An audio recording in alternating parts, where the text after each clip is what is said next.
Chance! And it's a goal! Oh, what a goal! All the action from all the biggest games. Oh, it's the second goal! This is Open All Mics from Sports Sound. From BBC Radio Scotland. So, here we are. You're listening to Open All Mics on BBC Radio Scotland. Leanne Crichton is with me in the studio. We've been here since midday. What a game to kick us off. Hearts beating Aberdeen by 2-1. Matty Pollock with the opener for the Dons on 31. Josh Ginnelly, what a fantastic strike from him on 43. Lawrence Shankland with the winner on 56 minutes, Leanne. So the stage is set now.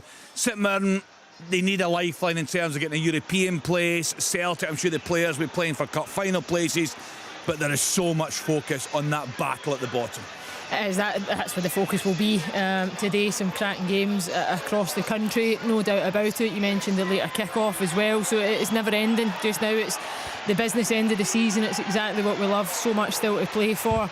Some interesting team selection and choices at Celtic Park. So it'll be interesting as well to listen to Paki Iwata slotted in there at centre back. So we'll see how he gets on. As you mentioned, cup final places, absolutely all to play for. Motherwell, there'll be a tough nut to crack at Fir Park today, but Ross County will certainly take confidence from their performances in recent weeks. It's going to change again. We said this last week. As this day goes, a goal will go in and league positions will change, goal positions, goal differences. It's exciting stuff. But as I say, it's exactly why we love it. Yeah, and what I love as well is when you hear a goal flash on here and you hear the ripple effect through to the ground of clubs that are waiting to hear what's happening in these other games, and that's the stage of the season we are at. Let's get to Pat Bonner then at Celtic Park. We heard from Ange Postecoglou. Ange, very confident there. He didn't want to speak about the summer. It's all about the job in hand and looking ahead to the cup final.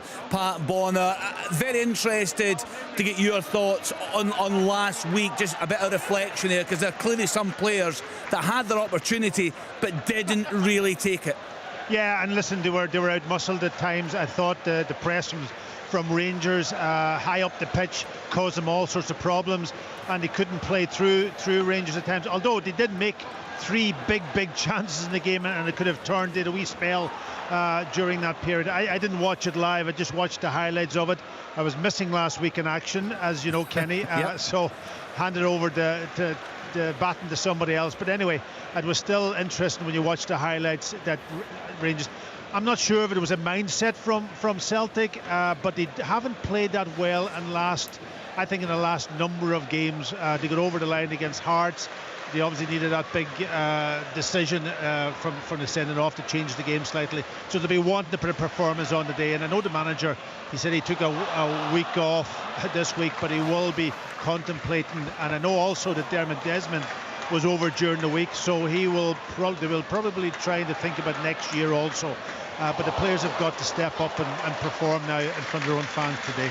Yeah, and St Mirren badly in need of points this afternoon ahead of their midweek trip to Pittodrie. So Pat's across that game at Celtic Park. Rory Loy is at Rugby Park for us this afternoon. We spoke, Rory, about the teams at the bottom and the men that they have in charge, and a lot of experience down there, but that's not the case at St Johnstone. Interim manager Stephen McLean, this is a big challenge for him. Yes, it is, and it's a question of whether he can deal with that, whether he can keep his cool on the side of the pitch, because managers at the side of the pitch can influence players on the pitch, especially if they see them irate and under pressure. So it'll be interesting to see how he handles today. We're 2 minutes into the game, not long at all, but Kilmarnock have started on the front foot and done pretty well. Derek McInnes has been there and done it before at the top end of leagues, in the middle and at the bottom, so I've no doubt at all he'll be able to handle the occasion. But big questions will be asked to Stephen McLean, and today is absolutely massive, given they're up against the team directly below them in Kilmarnock. Yeah, perhaps Alan Preston, the biggest pressure today on Dundee United, given that they currently occupy bottom spot. And as we touched on there in the team news, Stephen Fletcher's a huge loss. We discussed this in January when they didn't get a striker in. They let Tony Watt go to St Mirren, so a huge test for them today. Well, they've got Glenn Middleton up front. McGrath's going to try and join in, and they've got young Rory McLeod, who's only 17, leading the line. And that shows you the lack of not bringing in a striker in January. could affect them. You know, they started the game well, they got a corner in the first 30 seconds, but already they're starting to make needless passes. Had a free kick there with Sibbald in the centre circle. He just kicked it right out of place, square off him. He was looking for Aina, hit the ball too hard. So they do look a bit nervous, Dundee United, and Davy Martindale will want more from his side. They've been really poor in recent weeks, probably downing tools now that they didn't get in the top 6, but he'll want them to finish, especially here at home, because this is where they get the majority of their points anyway. And they've got to, as they will, Davy Martindale says, they'll keep everyone honest. Oh, it's a goal for St Mirren. Curtis Main, a long ball from Trevor Carson right on top of Awata. He didn't deal with it, and Curtis Main was in. He obviously took a touch and he hesitated a little bit, but next thing he struck it and it went right through Joe Hart. 1-0 to St Mirren. Was it Ralston, Pat, that gets the contact? Is it a mix-up between Awata and Ralston? Yeah, mix-up. You've seen it. Leanne and the two of them didn't communicate. Awata should have been coming on to that ball and just heading it quite easy, communicating, taking Tony out of it and making sure he dealt with it instead.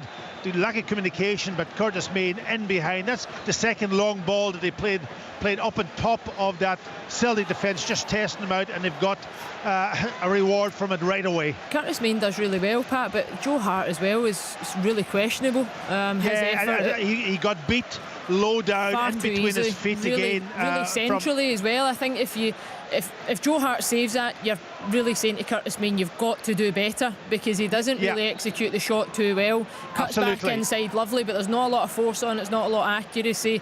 As I say, it's right at Joe Hart and it slips underneath his feet. What a start for St Mirren, Pat. You know, I said earlier, Stephen Robinson's speaking about this week, and you said it yourself, Pat, they've got nothing to lose. They have to give it a go today, giving themselves a chance of European football for the first time since '97. Here we go. Chance for Celtic. Oh, it was a mishit. Great play down the right-hand side. Jota getting to almost the byline, cutting it back, and I think it was Greg Taylor, Leander, was coming into the back post, and he hit a shot straight into the ground when he had all the time in the world to get it on target. Big chance for Celtic to equalise. It's interesting, Leanne. I'm thinking that Stephen Robinson, very bold, so we have to give it a go. We have to do that. So he's got that early lead. Do things change in terms of the game plan? They can't, can they? It can, and the pressure will be huge, wouldn't it? Celtic won't allow you really to change. You know, they're going to still continually hem you in. You know, you're playing your own half for the most part. That comes from literally a long ball from the keeper's hand right over the top. Celtic don't deal with it, and what Awata looked like was a central midfielder playing at centre back, because he's only got his eyes on the ball. He's defending like there's another line of defence behind him, and I know the goalkeeper's there, so that'll be something that St Mirren now will understand that they can look to try and exploit, because he doesn't look comfortable. He's not judged the flight of the ball very well. We know that when Celtic are so strong defensively when they've got all their players available, but we've seen the vulnerabilities last week in the Old Firm game. Even Greg Taylor makes his return today, but when you've got Bernabe there, when Ralston's there, they don't give you the same as Johnson and Taylor do. You don't have that same level of consistency. When you take Carter Vickers out of the team as well, you don't have that stability, and already in the early part of this game it's shown. And Carter Vickers is huge, isn't it? Because Willie's mentioned him many times, but he said he'd actually be one of his players of the year. You take him out of that Celtic side, it's a problem.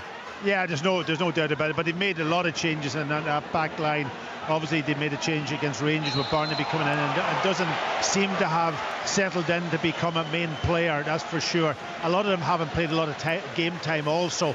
And when you change your back four, who has been very steady all year, but Carter Vickers definitely a big player. What I will say about the goal, St Mirren didn't have to create anything. And it was just right at the start of the game, two long balls played down, and that's any manager and any group of players the opposition would almost test out Awata right away at the very start, and that's what they've done, and they've got their benefit. Oh, what a save that is. Sam Walker, St Johnstone's first opportunity going the other way. They've been hemmed back in, and it's a ball over the top, and Ray Wright's in, and he hits it with some force. He should probably do better, Leanne, and find a corner, but take nothing away from Sam Walker. Strong wrist and beats it away. St Johnstone should be one up. He does really well, Rory. You're right. I'd maybe be harsh to say he could have done better, because I actually think he does so well to take it in his stride, and a lot of players might have looked to try and take an extra touch or chop back inside, but actually the angle, I'm not sure who was recovering defensively, just narrows the angle that only leaves him the shot on to take, but he makes a really good strong connection with it. Good save. So with that St Mirren goal at Celtic Park, as things stand, they go level on points with Hibs. They play Rangers tomorrow. They're both on 48 points. So St Mirren giving themselves a chance of European football for the first time since 1997. Let's then get to Fir Park. Kenny Miller is there for us. What's happening in the early stages, Kenny? Not a lot, Kenny, to be honest with you. It's there's not much been going on. I thought Motherwell probably started better. They had a kind of half chance on 2 minutes. They worked the ball for the left side. They worked out and to the right. Paul McGinn steps in for right centre back and finds himself about 22 yards out, and he had a good low shot down to the goalkeeper's right hand side. But it was a comfortable save. It's the only real opportunity. But Ross County have kind of more settled into the game since then. Had a corner. They've had a free kick in the Motherwell final third. But no real chances of note yet. Quite a level game so far. Fair to say Alan Preston, Livy just haven't looked at it the past few weeks. How are they looking in the early stages there? Yeah, there's a little bit about Livingston today, which is good to see for, and Dave, I'm sure Davey will be happy. Both sets of players have forced a couple of corners each. United have just had another one. McGrath with an outswinger, it's been easily cleared away. But no, they certainly look lively. I think when you bring Anderson in up front, he's quick. I think he's a good foil for Newbley for them. And Dundee United, after the week Charlie Mulgrew's had, would you imagine that he could score the winner today? Right, I was going to ask, Alan, you brought that up perfect. I'd love the guys' opinions on this. So the story is that Charlie Mulgrew appeared at a Celtic function. It was a charity night at the Hydro on Thursday. Jim Goodwin has spoken about it this week. Charlie himself has spoken about it. I did the podcast with Rory during the week. I said to him, as a teammate, what are you thinking about that ahead of a huge game for your club? So start with yourself, Alan. We'll go around the guys. What would you be thinking about that if you were a Dundee United player? Well, I wouldn't. Let me tell you, Ken, having spent 7 years at the club, I wouldn't have asked Jim McLean. I wouldn't have dare ask Jim McLean if I could go to it. But you've got to respect Jim. He's an experienced manager, and Jim trusts Charlie Mulgrew, who's an experienced professional, still playing at his age. You've got to go with it. I think a lot of folk will say no, I'm not happy with it, but we'll find out today. The proof's in the pudding. If Charlie looks fresh and defends well and does his stuff, I don't see there being a problem.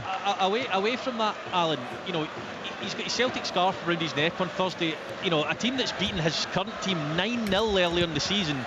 His team are struggling. I don't necessarily disagree with you, but do you not think, given the circumstances, it's a goal! It's a goal for St Johnstone!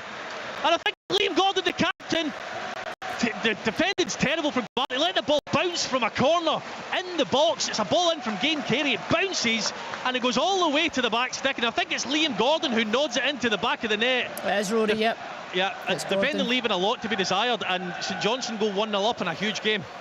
Yeah, the ball's whipped into the box. Left foot, isn't it? In swinger. I'm not sure who it is. It sticks a leg at it. Kilmarnock player defensively inside the 6-yard box. Opportunity to clear it. Completely misses it. And Gordon switched on at the back post. Manages just to get that edge.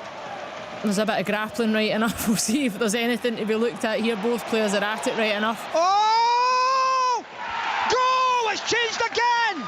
An absolute disaster for Dundee United. Livingston have taken the lead. What a brilliant finish. It's just a ball over the top. Ayina leaves it. He thinks the keeper's coming out. And I mean, it's at the angle of the box. Really wide. Left foot. I'm thinking, is it going in? It takes an eternity. Slow bounces. And just as Kilmarnock brought a goal down, so did Dundee United. Disaster. Birigitti's in no man's land. I think Ayina leaves it. Yeah, there's a confusion again, but as a goalkeeper he's come out edge of the 18, got himself into no man's land. But Anderson, he's got so much to do. Brilliant you finish. Described the angle, yeah, top notch. He's a good finisher, Anderson. Oh, he is, and if it stays like this, Livingston get the result. No doubt Davy Martindale will be wax lyrical about him later on. Alan, just to go back to the Charlie Mulgrew situation, I don't disagree with you. I'm just kind of playing devil's advocate, because when I did see the pictures of him in the Celtic scarf with the Celtic teammates in a game in 2 days' time at Livingston, which is so big, I did start to question it myself, seeing the pictures. I don't know if you did, listen, do I know Charlie Mulgrew's a Celtic fan? Yeah. I know that, so that doesn't, having a scarf around his neck doesn't make any difference to me. I wouldn't have done it, and I wouldn't if I'd been in Jim Goodwin's shoes. I wouldn't have allowed him to do it if I was a manager at Dundee United. But what I am saying is, Jim knows the player better than I do, better than you do. Jim knows the character of him, and Jim's made the decision to let him go. So I think you've got to respect a manager's. It's his right to say, yeah, go or don't go. If he didn't want him to go, he would have said to him. But I don't think Jim had a problem with it. Yeah, I think you're right there, Alan. I think if the manager agrees, he goes. It's not great for the Dundee United fans to see one of the players out on a Thursday night. I don't know what the rule is now, but when we were playing Thursday night, we were not allowed out. To be honest, you were actually preparing for the game right from probably Wednesday onwards. Do you think not letting him go would have had, sent a bigger ripple through the squad as opposed to just letting him go? No, I think Charlie would have accepted that because he knows the situation. I was there actually. I was at the thing as a guest, and how much energy packet did he Charlie was on the stage for was on the stage for 20 minutes probably at the end. I think that I don't know what energy was spent afterwards. No, if they had a party or anything. There's a goal for Celtic. And that man, Kyogo, sticks in the back of the net. Good build-up play through the middle of the pitch. Tony Rolson picks him out. He was free, which he should have been.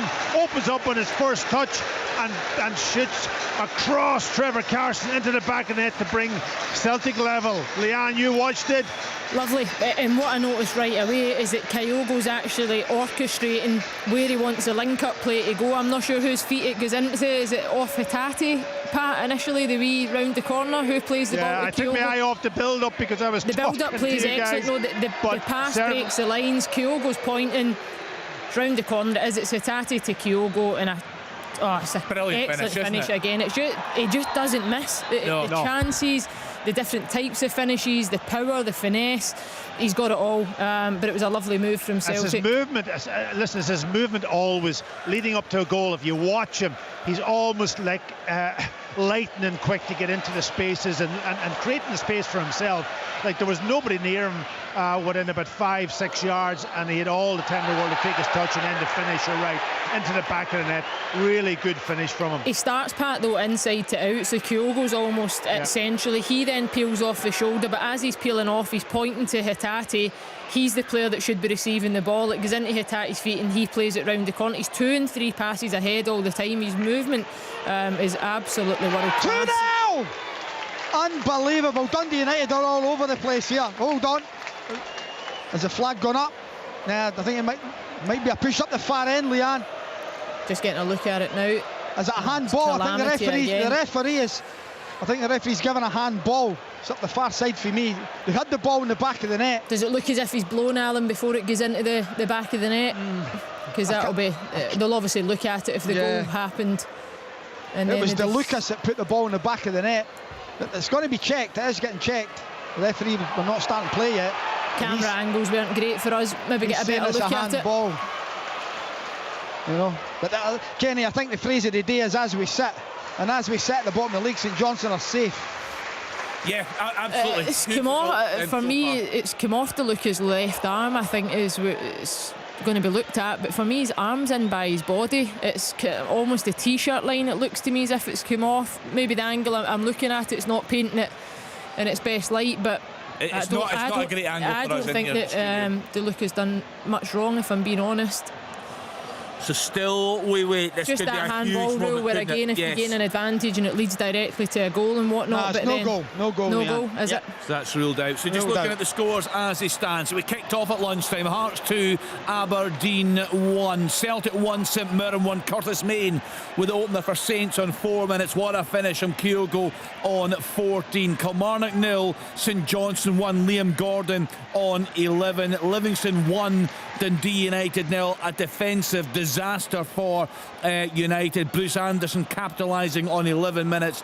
Motherwell 0, Ross County 0. So looking at the bottom of the table, as Alan said, St Johnstone 39 points, Ross County 34, Kilmarnock 34, Dundee United bottom of the pile on 31 points. It's been fairly quiet, Kenny Miller, for you at Fir Park so far. It has. It's a real level game, to be honest with you, Kenny. Both teams have had their kind of moments within it without really creating any chances.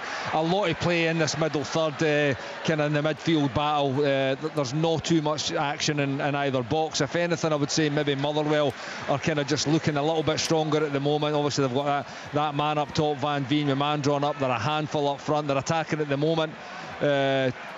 they actually had a chance with Van Veen a couple of minutes ago. It was actually really good play for Motherwell. Callum Butcher steps in and finds Spittle in that number 10 position, and he just reverses a pass into Van Veen in the inside left channel. He moves into the box on his left foot. He just shoots it right at Laidlaw's feet. It was a decent enough save. There was a wee shout for a penalty. I think there was a bundle. Sean Goss got bundled over, but obviously nothing in it. That's quite a level game, but I think Motherwell just starting to take a little bit of control now.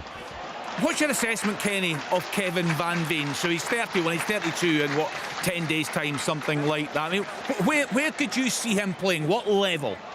You know, I think the fact that he's done it in this country, it wouldn't surprise me if the likes of Hibs, or depending on what happens with that Aberdeen front two, with the seasons that they've had, particularly Duke, maybe even Shankland at Hearts, if one of the other kind of bigger teams in the country had a little nibble at him towards the end of the season, I mean, with a year left in his contract, they're going to have to buy him. What kind of money is that? Is that going to be available with these types of clubs? But the one thing's for sure, he's sitting on 22 league goals, 26 goals all in. It's an incredible season, considering he's playing a team that are in the bottom half of the league. So it wouldn't surprise me if they lost their main guys up top, like I said, Aberdeen, Hearts and Hibs, if they had a little nibble on him. Where would you see him? Yeah, sorry, jump in, Pat. No, it was another chance for Seldy there. It was good play down the right hand side. Ball is cut back to the edge of the box to Matt O'Reilly, and he takes this shot on just through a few bodies, just giving Trevor Carson a little bit of problems, but he was able to get down, make the save. But that man Kyogo following up right, he just kind of almost spilled it and caught it again, but they got away with it. So still 1-1. Pat, I'll get your thoughts in a minute on Trevor Carson. We had some St Mirren fans on a few weeks ago, and actually a lot of guys in our programme said, in terms of a player that wouldn't win Player of the Year, but someone that's worth a mention, went for Mark O'Hara. But a lot of guys said Trevor Carson. I'll get your thoughts on a minute on that, Pat. But just, Rory, in terms of Kevin Van Veen, we heard from Kenny Miller there. Where would you think would be a likely destination? Where would he go on now and flourish, Kevin Van Veen? I think he would flourish at some of the clubs that Kenny's mentioned, Aberdeen, Hibs, Hearts. I think the problem these clubs are going to have is, without Kevin Van Veen this season, Motherwell, there's a good chance they would be relegated. So in terms of paying Motherwell to get Kevin Van Veen away, I appreciate he's only got a year left, but that could be the difference between top 6 next year and not top 6. That could add money onto it. So they may feel that it's going to take quite a lot of money from one of these clubs to come in and get him. I personally don't think he'll move within Scotland. I think when you look at Kevin Van Veen's age, where he's been, I'm sure he's earned decent money throughout his career, but I think with him turning 32 in the summer, he may be looking abroad to somewhere going, can I get a payday? Can I get one big contract and look after myself, look after my family? Because I think he's at that age where, yes, of course he wants to play football at the highest level, but I think he's done well enough for somebody somewhere to go, do you know what, we'll throw a bit of money at him. I just don't know if he would, the transfer fee that Motherwell would expect would be paid in this country, other than from Rangers and Celtic, who, being completely honest, I don't think would be interested. Another chance for Celtic, Pat. Yeah, Kenny, I was going to jump in there, let him finish. A good opportunity for Hatate. Gets a little bit of space, about 24 yards out, just on the right hand side. What a goal! Ian Hart's 1-1. 1,500 Dundee United fans going mental on the far side. It's just a ball. Young McLeod doesn't give it up. He knocks it up in the air. It's headed out, and there's Hart's with his left foot on the volley from about 19 yards into the bottom corner. Good response for Dundee United. Livingston 1, Dundee United 1. Yeah, good response, right enough, Alan.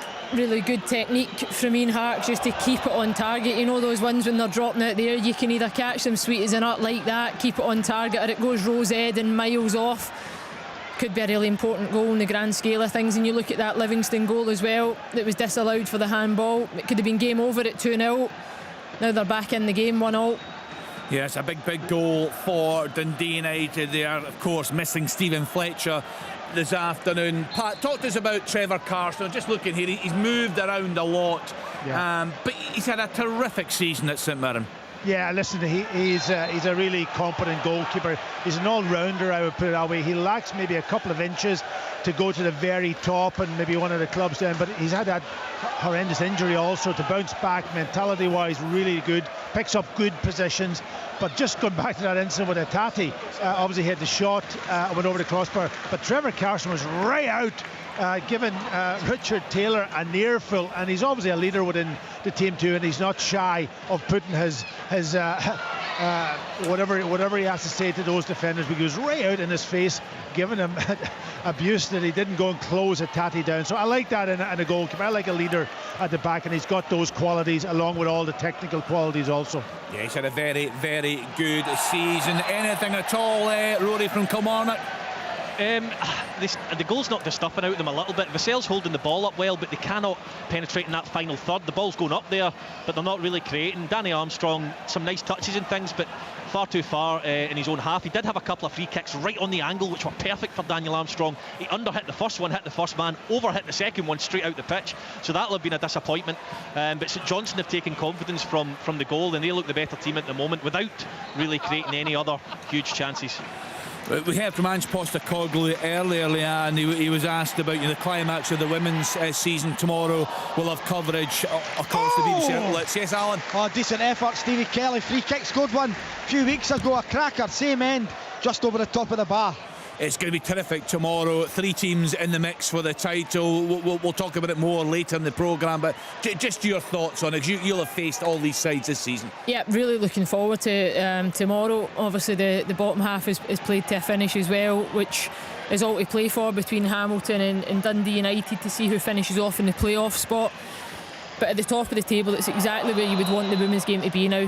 There's no longer a one-horse race. It's been Glasgow City the dominant force. Rangers took the title off them last year, and now this season you've got 3 teams that can win the title on the same day. Glasgow City take on Rangers, as we know, at Ibrox. Record crowds expected at both games. So important. Celtic taking on Hearts at Celtic Park, and again I think the fan engagement from the clubs has been really strong, particularly in the second half of the season. They've pulled out all the stops that they can to get the fans engaged, to get them along, to incentivise it, and it's exactly what we need. And I was having a conversation earlier on, when you look at it, it's in England it was what they did a number of years ago, was engage with the fans and get people through the doors and show them the product and the brand and exactly what was there to see, and then they eventually start coming back. And it's tough because you need to keep championing these doors and proving to people that it's worth investing in and worth watching, that it's real quality. But it's going to be a nail biter tomorrow. I actually feel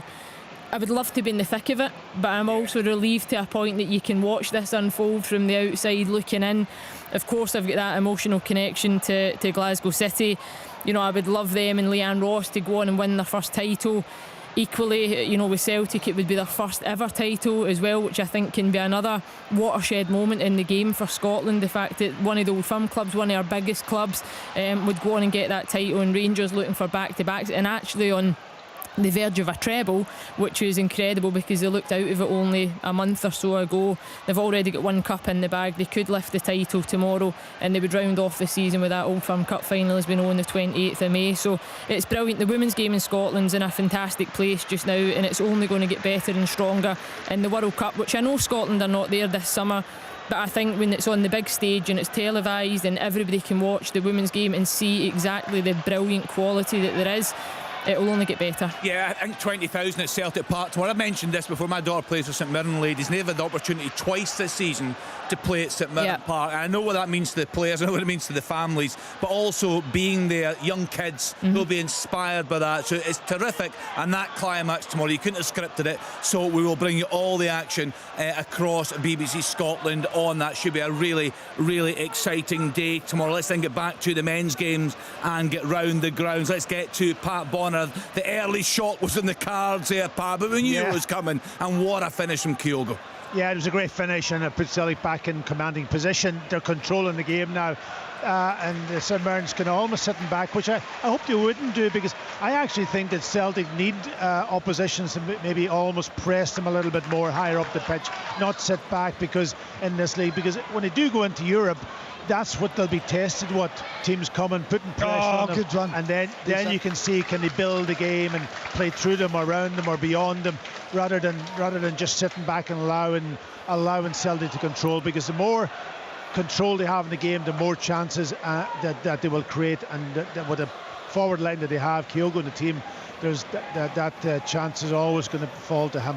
Quite an open game for you, Alan Preston, through there at Livingston. It's excellent. Livingston certainly not put the tools down this week. Been very, very good. Stephen Kelly had an effort, free kick as I mentioned. He's just had a drive and run, beating 2 or 3 United players and just dragging his shot wide, going back across the target, just wide. But it's been really good performance by Livingston and Dundee United at the moment, with no natural strikers up there. Alan, where do you think that Davy Martindale goes from this season? Because Livingston, as we know, we've spoke about them for the last number of years, they're punching well above their weight at times. I know they've kind of fallen short in recent weeks.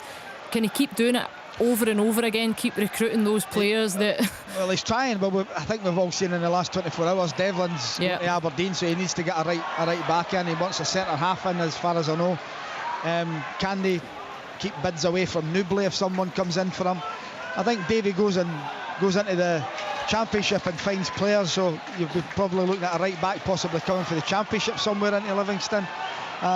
So it's going to be difficult for him, Leanne, but Davy knows the lower leagues really well and always seems to get the players, and I still think he's got a good squad when you look at the likes of Holt and Pittman and guys like that every single week give him everything that Davy Martindale wants. I think Livingston on the AstroTurf are very, very difficult to beat. Do you think Dundee would be of interest to him, Alan? To Davy? Yeah. Possibly. My worry about Dundee is that there's 3 managers in the last number of months, or a year or so. Jack Ross, Sean Maloney and now Callum Davidson have all turned them down, and that they were the preferred options at one point, and I'm just wondering why are they turning them down? Great question. Yeah, very interesting to see Callum Davidson. It looked as if it was going to happen this week, but he, as Alan said, has decided against that. Let's then get to Rugby Park. Kilmarnock against St Johnstone. What's happening there, Rory? Not an awful lot since you last came to me, Kenny. Daniel Armstrong's trying his hardest. The best player on the pitch for me so far has been Ray Wright of St Johnstone out on this right hand side. He's one of the few who are able to keep his head, keep the ball, keep composure under pressure and retain possession. He's been very, very good. Ryan McGowan also has mopped up well. Any good touch that Vassell's taken, he's been right on him. That is the outlet for Kilmarnock, Kyle Vassell, but a lot of the game played in the middle third of the pitch at the moment. It was an exciting first 10 minutes, but the last 20 or so it has been a bit of a battle, shall we say. More of the game that I expected to watch when I first came here today, but hopefully we get a couple more goals at some point, Kenny. But it's still 1-0 to St Johnstone. And fairly quiet, Kenny Miller at Fir Park. And Malky Mackay will be happy with that. Well, I think it could be a valuable point if it stays this way, and there's not been any goalmouth action to report, to be honest with you. I mean, I think it says a lot. The most dangerous player on the park for me probably so far has been Paul McGinn stepping in for right centre back all the way in the attacking third, and he's had a couple of shots. Van Veen is a constant threat, you know. I mean, I think Motherwell have had a bit of control over the last. We just got a chance. It was Ross County as a switch of play to Randall. He tried to cut it back, he got it wrong. Motherwell are now on the attack, but Van Veen's a constant threat, and he links up really, really well with Spittle. Spittle's a clever player. He's trying to find Van Veen every time he can. He's in again here on the left hand side. Cut back, chance. Good defending. Jan Danda gets back, knocks out for a Motherwell corner. Yeah, so Spittle and Van Veen are looking kind of menacing for Motherwell at the moment. A real danger to that Ross County backline. Van Veen's always pulling on the shoulder and Spittle's looking to thread him through, but there's not been any real great goal scoring chances yet. Motherwell corner just after 31 minutes, still 0-0. In the English Premier League, the lunchtime kick-off, it finished Spurs 1, Brentford 3. In the 3 o'clock kick-offs, Bournemouth 0, Man United 1, Fulham 0, Crystal Palace 0, Liverpool 0, Aston Villa 1, Wolves 0, Everton 0. 5:30, Nottingham Forest play Arsenal. Let's then get on to some more subjects. Alan, there's been an awful lot of chat about these Conference League proposals. Yeah. A vote is due on the 6th of June. Some clubs have made their feelings very, very clear. A lot of fans certainly have. What are your thoughts? Well, first and foremost, Kenny, the SPFL, SFA, we've got to get somewhere for our not first team players but our reserves youths to go and play at a standard, a really good standard. And some of the clubs wanting to put B teams in the Lowland League, which they've had to do, and I think it's not the ideal answer, but it's certainly better than. I think Hibs won the reserve league this year. They played 9 games in total. They played against some part-time teams as well.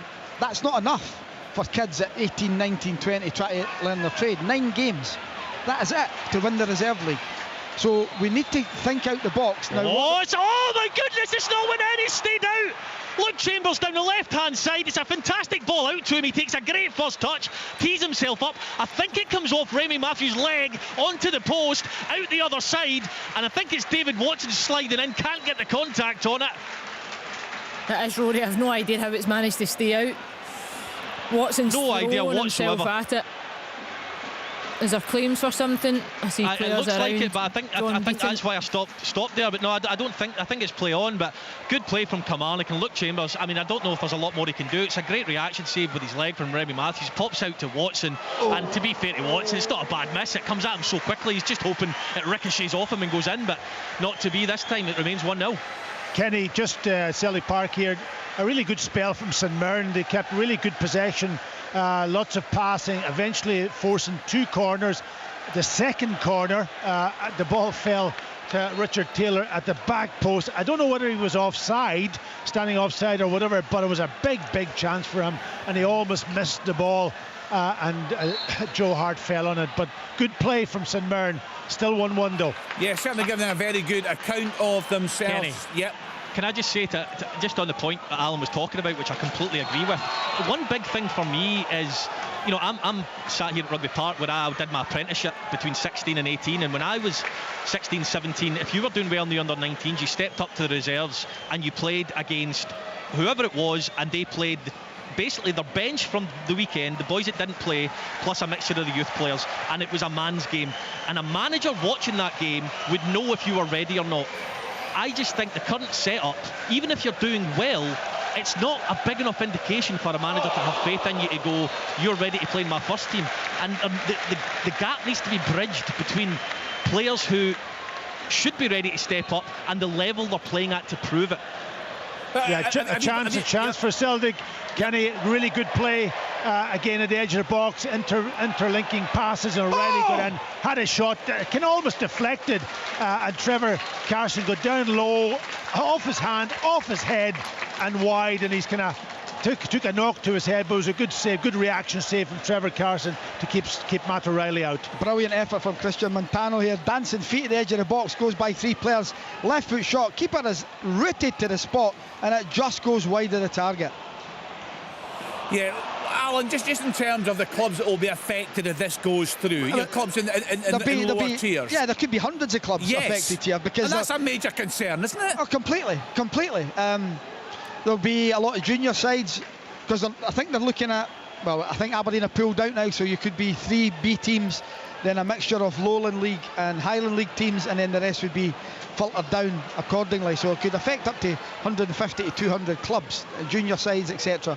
But we need to think about the top of our game as well, Kenny, and we need to come up with something. I don't know what it is that we have to come up with, but we need to think of something, because we are not covering or helping our young boys develop in this country, I'm afraid. We're just not.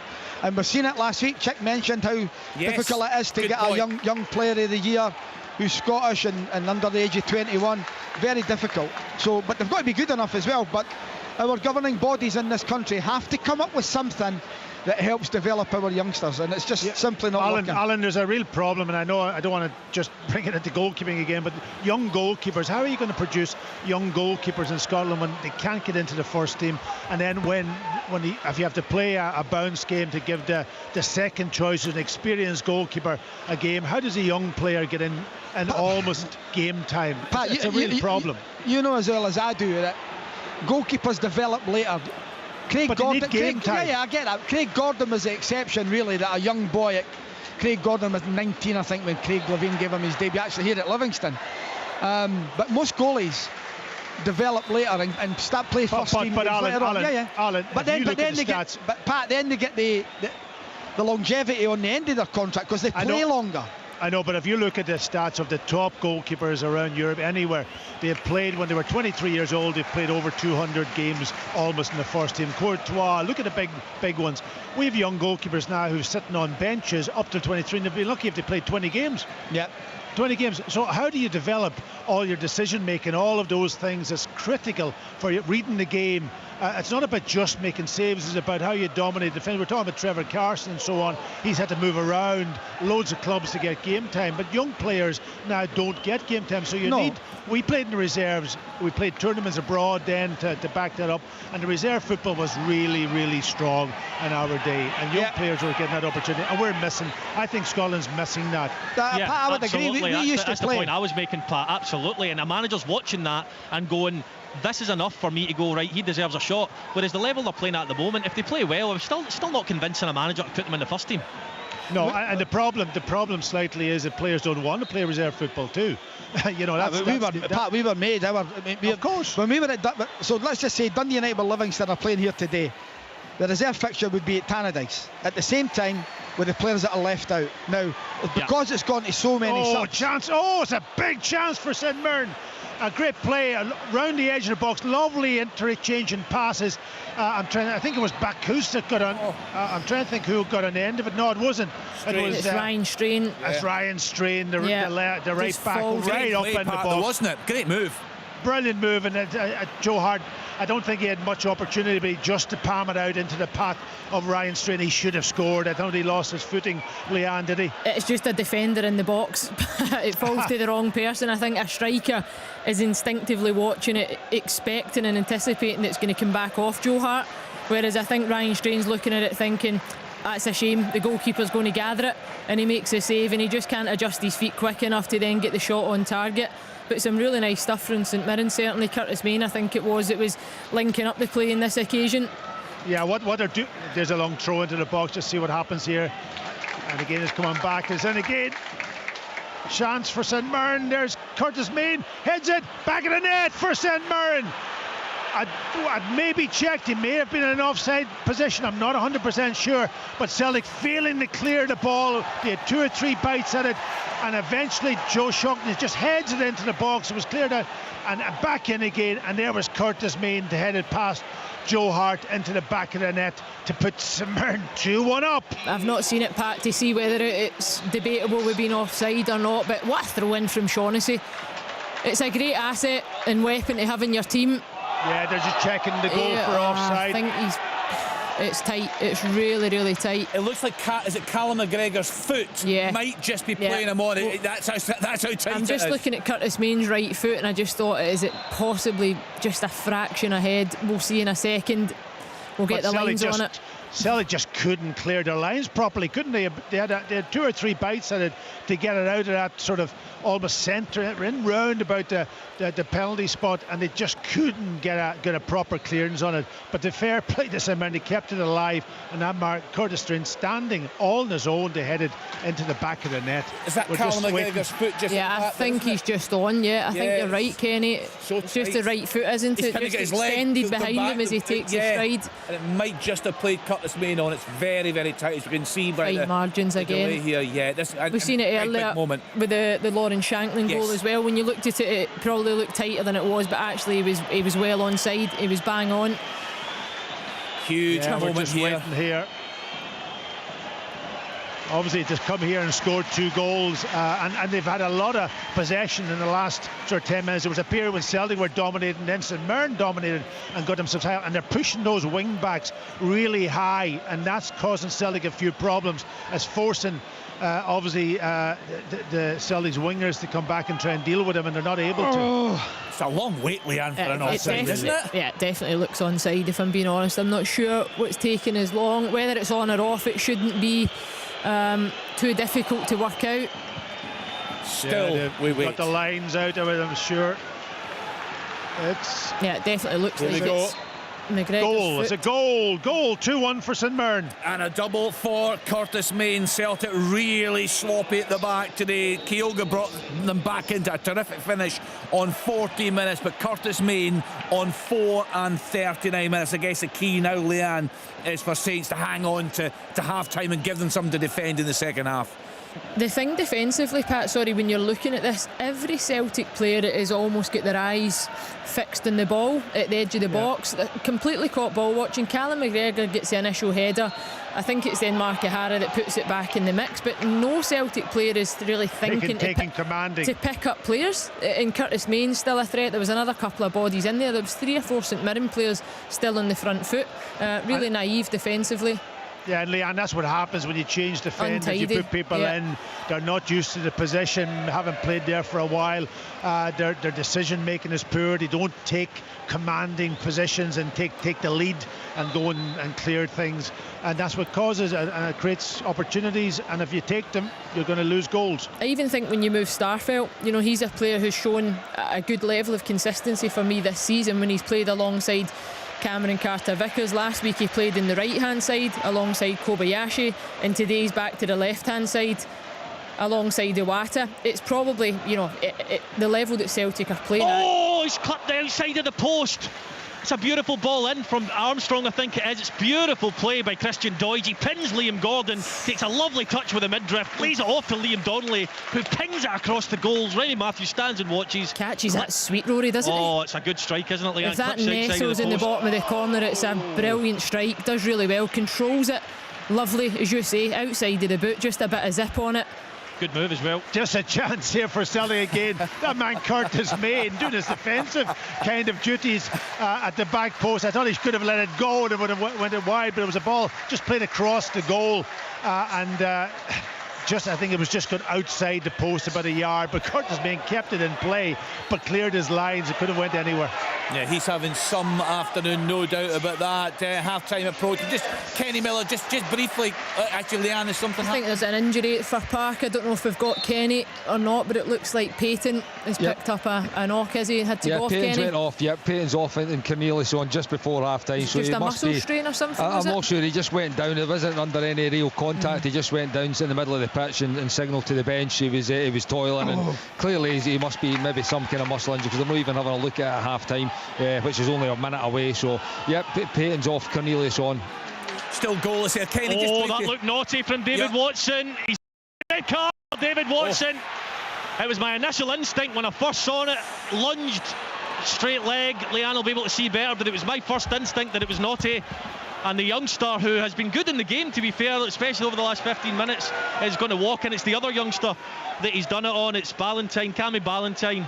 Disappointment for David Watson, but it did look a bad one. Just waiting for the replay now, Rory. It's a bit scrappy, isn't it? Pinball. It's a strong challenge, that's for sure. Going to see it from a better angle here. He goes over the ball. A lot of force, a lot of intent. I don't think he needs to either, which is the frustrating thing, and it'll be frustrating for Derek McInnes as well. He's a young player. He's looking to try and, I think, show that he's not going to back out the challenge. I don't think personally there's any intent to hurt his opponent. I do think he's trying to wholeheartedly get through it, but just his momentum takes him over the top of the ball. You can see it as the play was developing, and the ball Donnelly should have passed Armstrong. It would have been a good opportunity, and as you say, it was pinball in between bodies, and then it broke in between the two of them. The St Johnstone boy, Ballantyne, gets there first, and straight I'm red. sure they'll look at it. They will check it, obviously, with red cards and stuff. They do. John Beaton is telling him to get on his way. He's getting a standing ovation from the Kilmarnock fans, which is nice to see, because he has been good. Just a bit of inexperience there, I think, Leanne. Is one leg just a bit high there, Leanne? No, he does. He goes into it. It's a solid challenge. It's just the fact his right foot just starts to lift as he looks to play the ball, and the way that Ballantyne comes over it as well. It just looks really untidy and messy. It's a shame for him, because he's been performing well, as you say, Rory, in the last 10 minutes or so. He's caught my eye as well. He had that chance at the back post, and Kilmarnock are by no means out of it. But when you go for 10 players for at least now 45, 47 minutes, it makes it tough.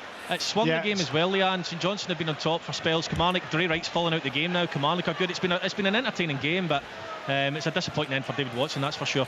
Kenny, they expected a response. They expected a response here from Celtic. With a minute or so to go, they're actually coming up to half time. But a shot from O'Reilly initially, and decent save from Trevor Carson, one that you would expect him to make. And then there was a big shout for a penalty, but I don't think it was. Curtis Main on Jota over in this right sort of left-hand side, and I think it was more a dive than anything else. But Celtic just keeping the pressure on. Here's a chance. Tony Ralston into the box, made his header, and is over the crossbar. Still 2-1 to St Mirren coming into half time. Yeah, it's been some games. So Celtic 1, St Mirren 2, Kilmarnock 0, St Johnstone 1, Killie down to 10 men, Livingston 1, Dundee United 1, Motherwell 0, Ross County 0. Looking at the live table, St Johnstone 39 points, Ross County 34, Kilmarnock 34, Dundee United 32, and in terms of St Mirren, they have moved level on points with Hibs, 48 points. Hibs play Rangers tomorrow. It's just approaching half-time, Alan Preston. Yeah, half-time at Celtic Park, 2-1 St Mirren. For Park. Yeah, we're into 2 added-on minutes here, Kenny, at Livingston. Livingston have been the better side, they've had the better chances. Dundee United have 1 chance, 1 good finish by Hearts. Half-time, Rugby Park. David Martindale will be delighted with the way his side are performing, but it's very, very nervy here. It really is. You can just feel it. The United fans on the far side, who've turned up in brilliant numbers, may I add. Young McLeod's to the byline here. Can he pick somebody out? No, he can't. And that will be the half-time whistle. 1-1 here at the Tony Macaroni. Well, a real drama, lots of goals, and as things stand, a long way to go, but potentially a couple of shocks on the cards. We will go round the grounds, we'll get half-time reports, and remember, we're with you right through until 7 o'clock on Sports Sound on BBC Radio Scotland. Football from Sports Sound. Brilliant drop of the shoulder. What a goal! From BBC Radio Scotland. There's no substitute.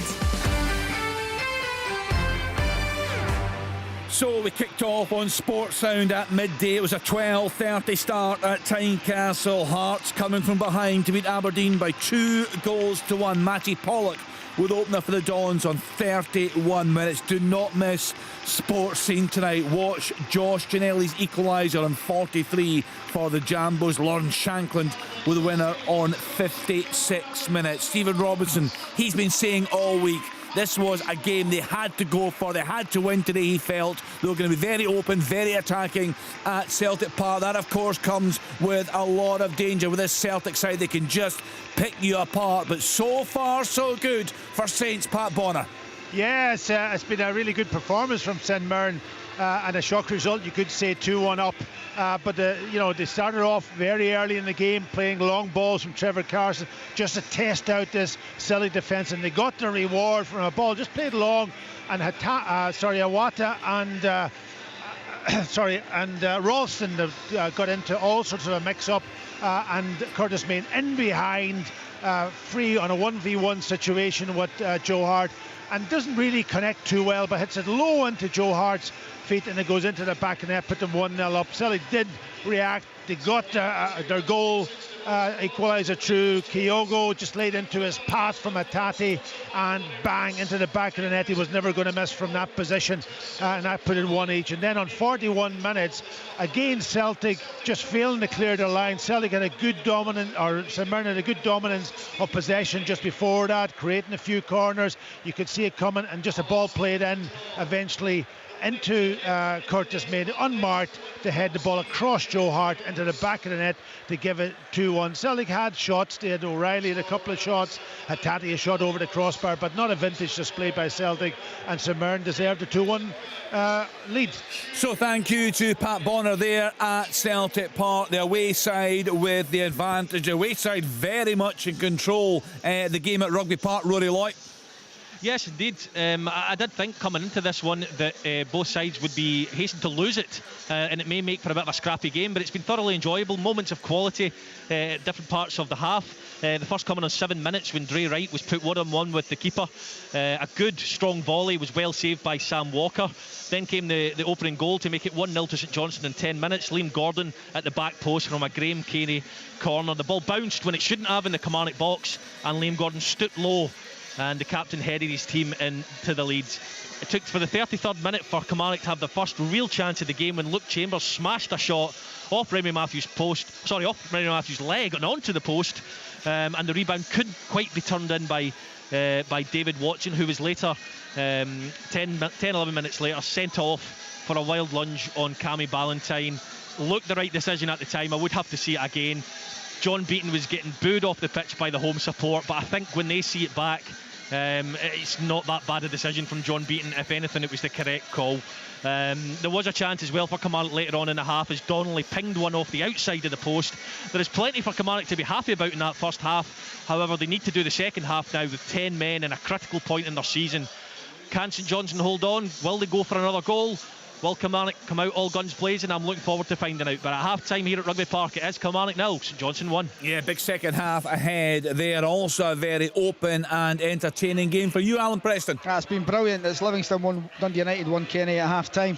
And if Davy Martindale was worried about his side's application in the closing games of the season, he need not worry. He would have been excellent in that opening 45 minutes, and about 1-0 up in 11 minutes. It was confusion between Aina and Birigiti, the keeper. He comes out, Aina leaves it to him, falls to Anderson, and he's right on the angle of the 18-yard box, and with his left foot he just lobs the ball over the keeper back into the net from a really acute angle. Wonderful finish from him.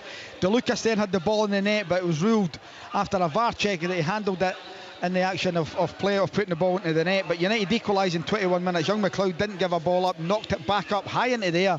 It was headed out to the edge of the box, and there was Ian Hart's left foot volley into the back of the net for the equaliser. Stephen Kelly then had a free kick just over, and then he also had a brilliant run beating 3 men, but he just dragged his shot wide.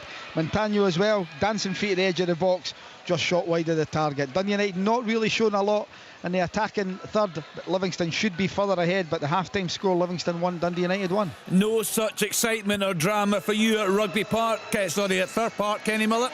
No, not as yet, Kenny. Hopefully in the second half it'll pick up a little bit.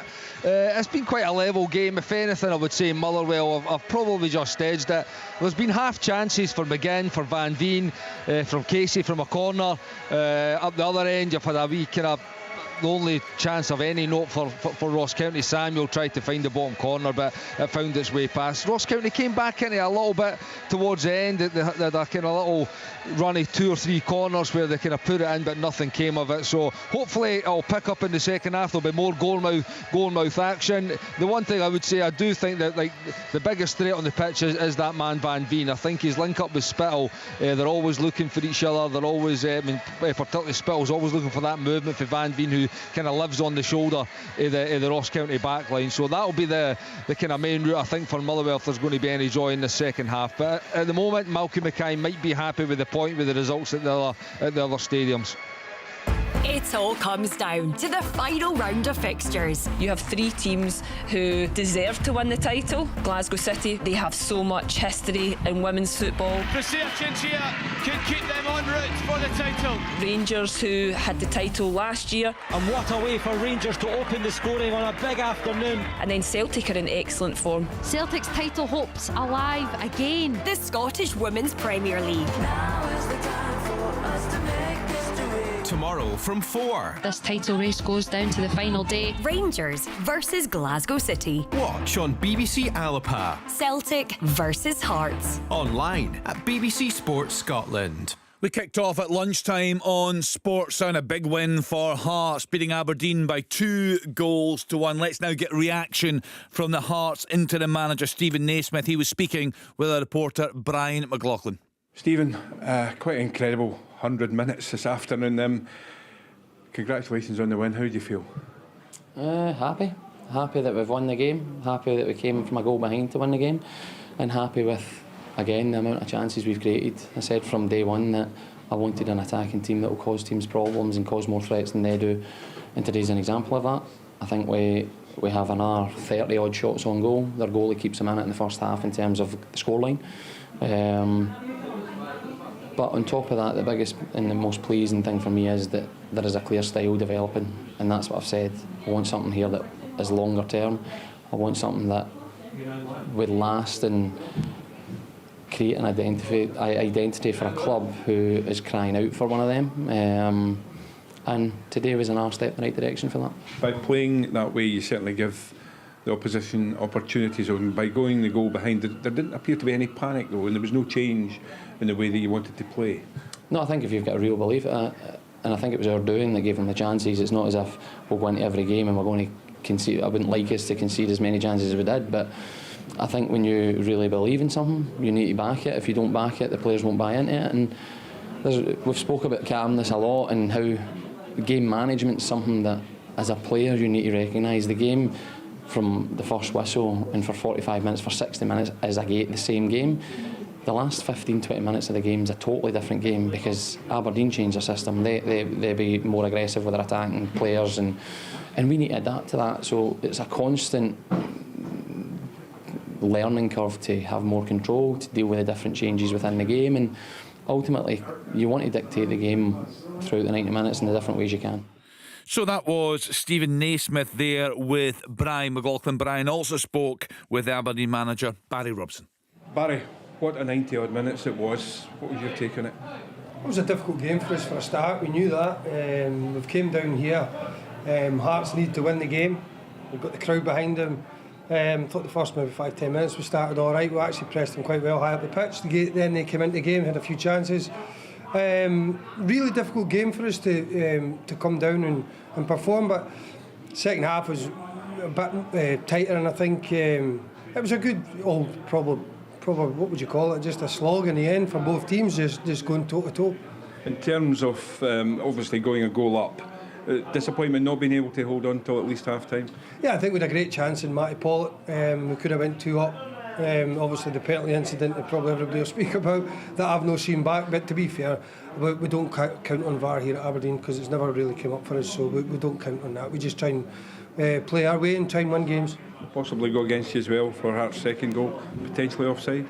Listen, we've got to deal with that. I've had to deal with it since I've been in here, but I don't think we've had a decision really that's went for us. So what we do is, I've said it to the boys through the week, I've said it in there, it doesn't go for us. Don't know what the problem is, but we move on. And we keep fighting, we keep working.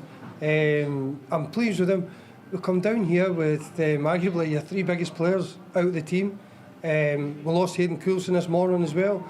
So we've got a great game for us on Wednesday night, and you've got all that freshness and experience and talent to come back in our team. And I was just proud of the boys, the way they fought the other day. You can see Big Angus had a stomach bug, had to take him off. So they were all fighting there like warriors on the pitch, and that's what I expect from the players. And another day we might have won it. The fact, though, that you're still in pole position, it's still very much in your hands. 4 points would do it for you. I think so, and I think we need to keep winning. And that obviously we lost today. I think the team took a real sore one the last time we were here before we came in. Teams will not do that to us now, and we stayed in the fight. As I said, we've got a few players to come back for Wednesday, which is really pleasing. And we that's what I said to them in there, be positive. We move on, we try and win Wednesday. Interesting comments, Leanne, there from Barry Robson. He said VAR has been giving them nothing. But I think you were keeping a close eye on that game today. It was a fantastic match, that's the first thing to say. But VAR didn't cost Aberdeen this afternoon. Hearts were very, very good and thoroughly deserving of their win. No, I know, but it's every week there's always going to be that one decision. I think there was the debate around the Hearts penalty that was awarded last weekend. Again, this penalty shout today, you could debate, and probably is it a game-changing moment?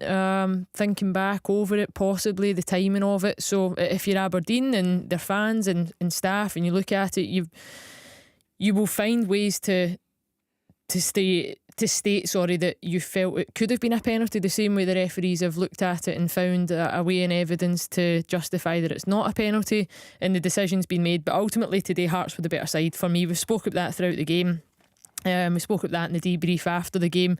I thought Hearts were really good, game plan wise, energy, quality in the ball, opportunities, chances created, quality in the final third.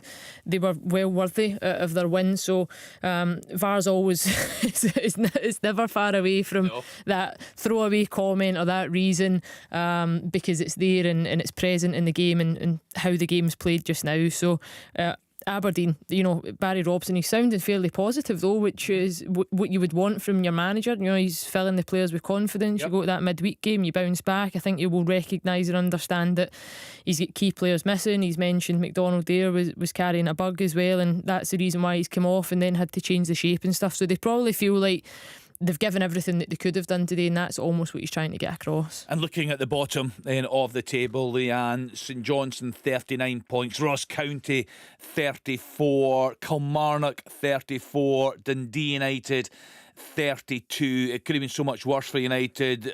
Livy had a goal chopped off when they were 1-0 ahead. United, fair play to them. They fought their way back in. Kilmarnock struggling today, a goal down and a man down. Yeah, and it will change again. No doubt about it. Between now and the end of today, it will change.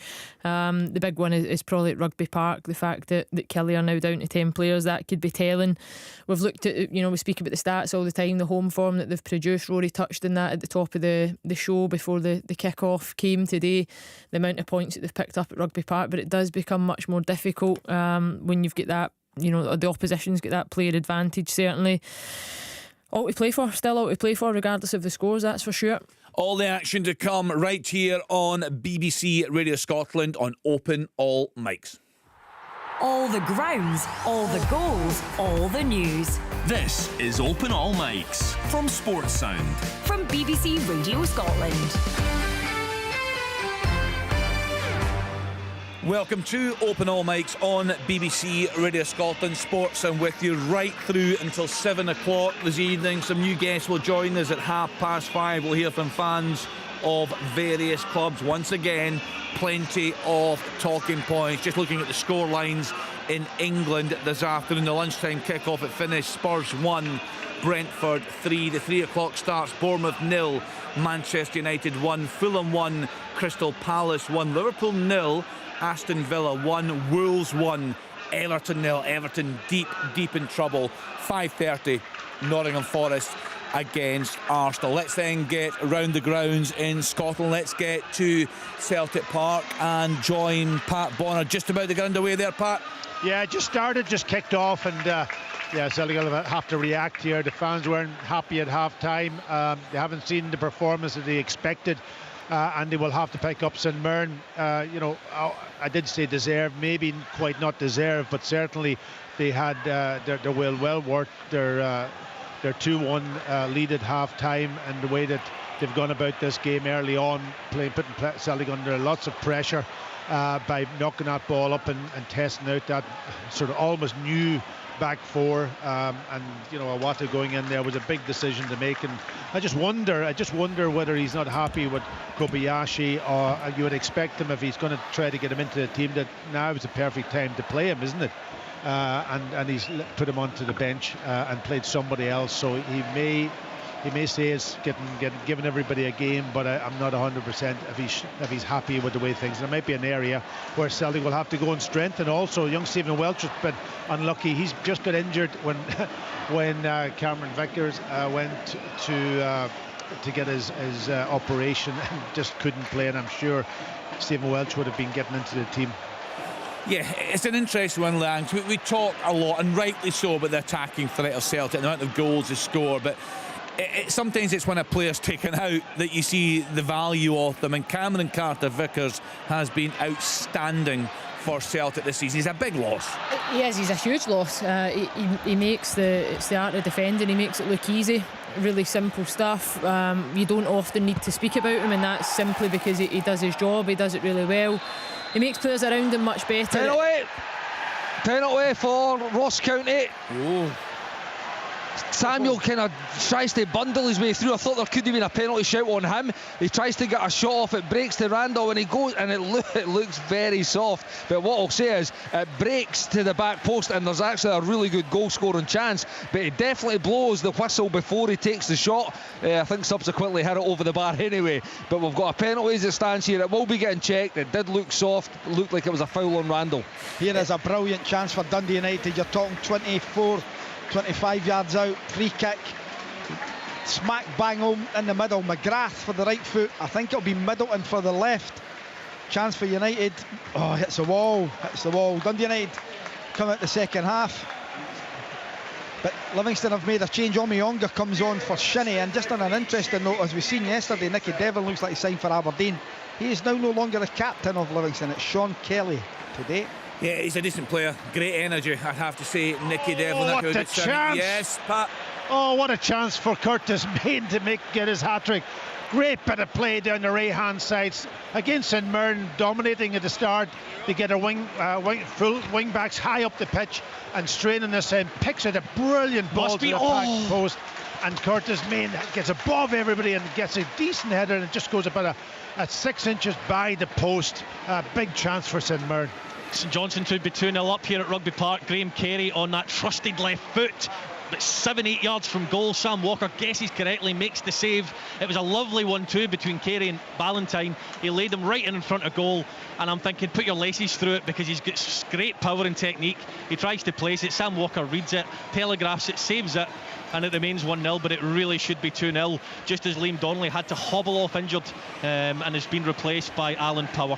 Kenny, I'm just having a look at this, Kenny Miller, that is, just at this penalty shout. I take it we're no further forward with the decision. It's a VAR check at the moment. Yeah. I mean, how does it look? It did look kind of soft. It is for the second challenge, but what I would find interesting is that Alex Samuel initially, him and Butcher are kind of having a go at one another, and to gain the advantage, Alex Samuel's got a couple of handfuls of Butcher's shirt. He then goes to ground and is looking for the penalty. That doesn't happen. The ball then breaks free again, and it's that second challenge that comes in, which I would agree with you. I think it looks pretty soft. But Yeah, this is did the you not point. think he blew that whistle a bit early, because it did break for a chance to the back post, and the whistle went definitely before he struck the ball. And I just wonder if Ewan Anderson's felt that when he looked at the first one with Samuel, that he stopped potential he's penalty. Coming to the monitor. He's coming to the monitor. And then that suggests he's got it wrong. He's on the way over to the monitor right now, and then Malcolm Mackay's waiting to greet him right on the halfway line. I could see Stuart Kettlewell. He's obviously had a good look at it as well. Yeah, I think. You know, like, this now then leads to the situation. Like a spell for a very good chance at the back post, again. Maybe you can just confirm it, because it breaks, and I think it's a straight. Liam Kelly might go over the bar, or Liam Kelly might save it, but the whistle had already went. They should have let that go to kind of finish the move. Just seen a look at it there again. Actually, it does look like. Yeah, there's contact there. There's contact, and he gets the touch. He gets the most minute touch on the ball just to shift it before the contact comes in. This is good. It is interesting though, the fact he's been called to the screen. So only one referee has gone and against we're only seeing it here from one angle as well. I actually don't know. It's really hard to see if there is contact on the ball, I would need to say. He's having a good long look, that's for sure. He's still looking. Still don't know what he's done yet. He's blew the whistle, but he's running to the penalty spot. He's changing it now, because he's not giving the penalty now, I don't think. Still away. It's not doesn't clear, sound clear and obvious anyway. No, what he's doing now, Rory's not clear and obvious either. He's ran all the way back over to Liam Kelly. He's still no actually. Yeah, no penalty. It's no penalty, but he never. You normally get the no penalty sign with the hands, or you get to point to the spot. We got nothing there. We got a blow of the whistle and a run towards Liam Kelly. But anyway, no penalty. Still 0-0. Still no real excitement here at Fir Park apart from that VAR check. I tell you something, you can see him just down below you. Malcolm Mackay is absolutely furious. I think his head's about to explode. His face is fuming. Absolutely fuming. It's a huge decision, isn't it, guys, for this time of the season? Yeah. It is, Pat. It's a huge call, and we'll get another look later on, and we'll hear from Malcolm Mackay on Sportsound later today, but that could turn out to be massive. And kind of yet another sending off that was wrong, rescinded again after VAR looking at it again last week with Peter Haring. This has to stop. That's why VAR's brought in to get decisions correct, and they've got that one wrong again. Yeah, that's what I find frustrating. Sorry, Kenny Allen. That's what I find frustrating. The whole idea that the appeal from Graham Shinnie by Aberdeen was a waste of time and frivolous and all the rest of it. Yet these mistakes come and go, and there's no repercussions, there's no punishment, there's nothing said about it. It's just quite simply, we got it wrong, we'll move on. Well, Gary Floss is an Aberdeen fan. He's just got in touch here. He says, really, no penalty for the Dons. He said VAR is a joke every week. Dons get nothing from VAR. Leanne's in here with me most weeks. We have a lot of discussions. Bobby Madden, former ref, was in here last week. To be fair to Bobby, Leanne, probably not easy for him, but he called out, for example, the red card at St Mirren Park. He just couldn't believe that was given. But there are lots of decisions. Kenny, hold on. Bobby Madden said it wasn't a penalty with Ginnelly. Leanne agreed with him, didn't you, Leanne? I don't agree with that at all. It was a penalty. And even Stephen Robinson said it. And let me tell you, one of my mates is the staunchest Hibs fan that you'll know. He wouldn't let Hearts win the toss at the start of the game. He even said it was a penalty. But this happens every week, Alan, doesn't it? There have been some howlers. We've spoken about Considine, handball, Matt O'Reilly, handball, St Mirren Aberdeen should have had a penalty at Hearts. I think it was a Friday night game, going back to that. Yeah. There has been some dread. Curtis Main, the Dundee United penalty, we've spoken about it a lot. And I think actually, Leanne, was it that one that you compared the Aberdeen penalty today? Was it to the Curtis Main one, wasn't it? The one that was against Dundee United, the Curtis Main one? Yeah. Yes. Aye, It was a similar sort of thing you felt similar today. Ones, and that's the difficulty, I think, in it. A lot of these things will be subjective regardless. That's why there's going to be so much debate, and that's why you need... Well, you don't need VAR, because a lot of people, I'm sure, would put it in the bin today if they could and never use it again. But if you're going to use VAR, use it properly, make sure that ultimately you arrive at the same decision and the correct decision that offers consistency. And the reality there is no correct decision, Leanne, with subjectivity. No, they shouldn't get involved with the key word subjectivity. there was consistency, though. So they shouldn't get involved. We are getting far too consistency with it, but they're getting them wrong consistently. I would argue and say you probably at a point don't get consistency, and that's why there's still so much debate. Oh, big chance for Celtic. A great ball from Jota, picking out Maeda at the back post, and he takes it on. First time on the volley, just over the crossbar. Yeah, good move though, great ball over the top, just can't do enough to keep it down. My point with Kenny is that what you've seen all season is that the staff in the VAR room and the referees in the VAR room, he was offside there, Pat, sorry, I've just did a rerun of that, made a chance, yeah, he was just marginally off. If you have the same people doing the same jobs every week, you'll have a better chance of consistency. But because it's subjective, you rotate the VAR room every week, and every time that you have a review, it's a different opinion and it's subjective. Then you've got different people on the pitch. But that's not why VAR's there, Leanne. It's not to give a different opinion or for subjective ones. I'm not asking it to give a different opinion. I'm asking you to give a consistent opinion, because you look at something differently from the way I look at it. The game's about opinion, guys. That's the problem. Exactly. The person in the VAR room's opinion, if it's subjective, shouldn't count. If it's subjective, the on-field decision should stand. Because you're saying it's clear and obvious. It's got to be clear and obvious. So if you can build a case for and against, the on-field decision should stand. Which is what they do a lot of the time. They find reasons to support. That's what Bobby explained last week. But again, Leanne, I'll take you back. On-field referee. I'll take you back to Bobby. Bobby said, like yourself last week, that it was never a penalty for Janela and he wouldn't have given it. That's a worry for me, because for me that was an easy decision to give. It was a penalty, regardless what anyone thinks. It was a penalty kick. Yeah, I just looked at it for the way the game was going, and I personally thought that was the only thing that Janelli was looking for, was that he moved away from the ball to initiate contact. Yes, there was a wee push in the back, but Alan, see the weekend before, and I'm not comparing the level of officiating, by the way, in the women's game in comparison to the men's, because it's not. The men's game gets far superior officials than the women's game, but every single week there's decisions like that are not given, because it's not deemed enough contact, or it's deemed that players are initiating contact. So that was how I looked at it last week. I'm entitled to my opinion. Bobby had his. You guys have yours. That's the beauty of the programme. But Bobby was a referee. Right.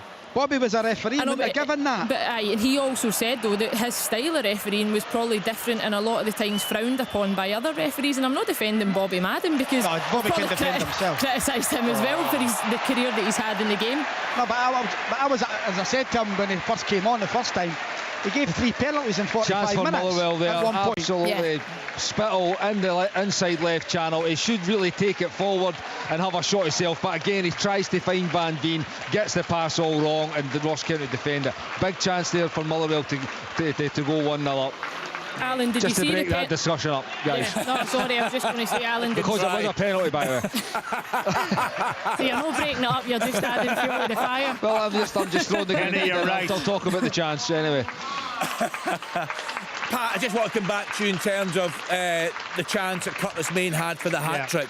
That's got to be hugely concerning. There were 3 Celtic players within touching distance of him, and he got up, and he probably should have scored. Yeah, well, if you take Starfield out of the game, the rest of them don't have enough height. And I think that's the biggest worry. You know, even Kobayashi, if he was in the team, doesn't have the height. And that's a problem. Listen, they had a really good defensive unit when Carter Vickers was playing. You could see the relationship. It's not there at the moment, but Curtis Main probably should have scored to get his hat-trick. What's the last player that scored a hat-trick? An opposition player at Celtic Park? Anybody got any detail on that? Where's Tom English when we need him? Oh, that's a good question. We'll get working that one, Pat. That is a good one. In the meantime, Kenny, I want to get your thoughts about King towards the end of the first half when we're talking about this proposed Conference League. And I just wonder, Kenny, what the answer is here about how we find the best way to develop our youngsters. And we've all said there are not enough of them coming through, but at the same time we don't want to impact on clubs, community clubs, a lot of them as well, very important to communities who could really suffer if this does come in. No, what a finish. Penrice again. I've had 3 cracking left foot goals here today. It's a ball played over to him by Anderson, and it's Penrice on it with his left foot just inside the 18-yard box, hitting it across Birighitti into the back of the net. It's all changed again at the bottom of the league. Livingston 2, Dundee United 1. Wow, it was another big chance here for Curtis Main at the back post. This time the ball's hung up a little bit rather than play with a bit of pace, but he gets up again above Anthony Ralston this time at the back post and heads over, and it was a great cross in from Ryan Strain again, getting high up the pitch, but Celtic not able to deal with that cross again, Kenny. Yes, another big, just watched it, Pat, it's another big chance. But what do you put this down to? We know of the two teams, St Mirren have really got something to play for today, and we see that a lot, that teams get affected when they don't leave a lot on the line. But these Celtic players are going for a treble, and that will depend on winning the Scottish Cup, and surely these guys are playing for places today. Yeah, and there's a disappointment performance from them again, and that has been there for a couple of weeks, I've got to say, and they could end up winning this game and it'll be forgotten about, but the performance, he's talked a lot about the performance all year to get a performance out of his team, so he won't be happy. It's a chance for Motherwell again. They've absolutely blew it again. Honestly, it's Ross County are breaking on the right hand side. The cross, Liam Kelly collects, he releases Cornelius, his distribution was bang on, and it's a 2v1. Cornelius, I think, delays it. He gets the pass into Van Veen, probably too late. He might have actually been offside because he did delay it. Van Veen just lays it back into the path of Stephen O'Donnell, who's supporting him, rather than turning and shooting. And it just fizzles out. Fair play to Ross County, they got bodies back really quickly and defended it, but chances on the counter-attack for Motherwell in the last 3 or 4 minutes. 2 wonderful opportunities, and White's through for a chance now, and he's turned a shot down as well. Attack's fizzled out, yep. Yeah, I mean, my goodness, a lot of drama. Kenny, just when we've got a wee break, I'd love your thoughts on this, about how we try and find this balance between getting youngsters, giving them the opportunity, getting them to learn, testing themselves, but I say not having an impact on clubs down the chain. Yeah, listen, I listened to the boys talk about it earlier, and I have to agree with both Alan and Rory. It was a reserve setup when I was in the game, and you're playing against, like you see, you're playing against men. So there's your indicator for any manager or coach watching the game. I mean, the system's been changed so many times over the years. Again, what's right, what's wrong, I'm not so sure. But what I would say is the players also have a lot of ownership now in their own development. So a lot of players, I think it was... they're talking about players who get so many games by a certain age, and players again who are sitting at these clubs, the Hibses, the Heartses, the Aberdeens, the Rangers, the Celtic, the bigger clubs, they're getting to a certain age and don't have the games. I mean, they can take on ownership and maybe no force, but ask to go out on loan. That's what I did when I was 17. Asked to go out on loan because I wasn't getting first team football. So I think that they have to take on ownership of their own development as well, because they need to be tested and they need to play men's football. Is this Lowland League system right? Again, I've been hearing a lot of people even the last few days saying no, it's not, because for these Rangers, these Celtic players, these other teams that are in the Lowland League, it's not the test, it's not the opportunity to show that they're ready to step into the Scottish Premier League. So again, I've not got the answers, but I do think there needs to be looked at, because I don't think they're getting the test, and there's not that bridge between whether it be the 20s football into first team football. There's not enough a test or an indicator for, like Rory says, for first team managers that these guys are going to be ready to step into the Premier League. Kenny, just a question to you. You've been around the modern day players in the dressing room and so on a lot more than certainly I have been anyway in the recent times. Would first team players step down and play reserve football now as squad players, because we learned from first team players, didn't we? Really? Yeah, listen, I think they need to pack it. They need to, but would they? Yeah, but of course they do. They're paid to be footballers, and if you're not getting games, and this is the thing, It depends on. It's not about would they or wouldn't they, because it's not their choice. You know, I get what I understand where the question's coming from. But what they've also got to understand is, even when it was the 20s and you had the 3 or the 4 overagers, and you still need to play. Even first team footballers who are not getting football need games. Yeah. You know, and you could say the level of training, and this, that, and the next thing is greater than some games, but they still need game football, you know. So I still think that's a benefit if that reserve can, again, if that is the way that we were going to go down, and it was going to be another reserve league, and it was guys who don't play, or guys who are coming back from injuries as well. There is a benefit there. There's a benefit there. I think they need to play on the stadium also. That's another big issue, because players are not motivated to go and play in a lesser ground. They don't. It doesn't get them going. And I know they need games, and they know they come back from injury and all of this. And I kept saying that I don't know how they get their actually match fitness anymore, because they don't play enough. They may play bounce games, but it's not the same. But they have to be motivated to come and play. And I think they've got. We played on the stadium. I know the pitches now. They don't take chances with the pitches because the first team is the most important. But the pitches are in such better condition than they were in our day. But that's where they have to play their reserve games if they're going to go back to reserve football. So see, for the guys that have played in reserve leagues, and that was the pathway when you guys were at first team level or looking to try and break through, how would you compare that then to where it is now? Because miles away, Leanne, miles away. So you think it's regressed now from where it was? I played in the reserves as a young 16-year-old at Dundee United, and I played alongside Davy Neary, who was coming back from injury. And that in itself is a learning game, Alan. Yeah, absolutely, Pat. A learning experience, brilliant. And Jim McLean used to say to the first team players, you're depriving young boys of a game by them playing you, so if you muck about and don't apply yourself, you're off. And all the players that would come down to play in the reserves at Dundee United were brilliant. We also had the system, Alan, when I think it was back in, is it 99, where the under 21 rule came in, and it was an under 21 league. We went to play Rangers, but you had the overagers system. Yeah. Me and Tam McManus were up front against Colin Hendry. Brilliant. Yeah. And what an opportunity to go and test yourself. He was obviously a national team player. He had just signed for Rangers, I think, if from Blackburn. You know, just won the Premier League with that. What a chance for us to go against a top level centre back. And again, Kenny, I sat and had lunch with John Collins, and you know, John will tell you how Monaco changed his life, and it's true. So if you're sitting here as a squad of 20, as every club's got on a game day, so you're playing Saturday to Saturday. So on a Friday, you'll do very little because you're playing on a Saturday. If you're not playing on a Saturday, you're a sub. Don't get on. You then get a Sunday off. So you've not trained Friday, you've not done anything Saturday, you'll get a Sunday off. And then inevitably, you'll get a Wednesday off. So there's 4 training days that you'll miss. And that's not good enough. Alan, just to wrap this one out, are you in favour of this conference leagues? Do you think it's a good thing? It's the only thing we've got. It's not the answer. We need to find a better solution. But if that's the only solution, which it seems to be at the moment, they need to go and play somewhere instead of playing 9 reserve games a season.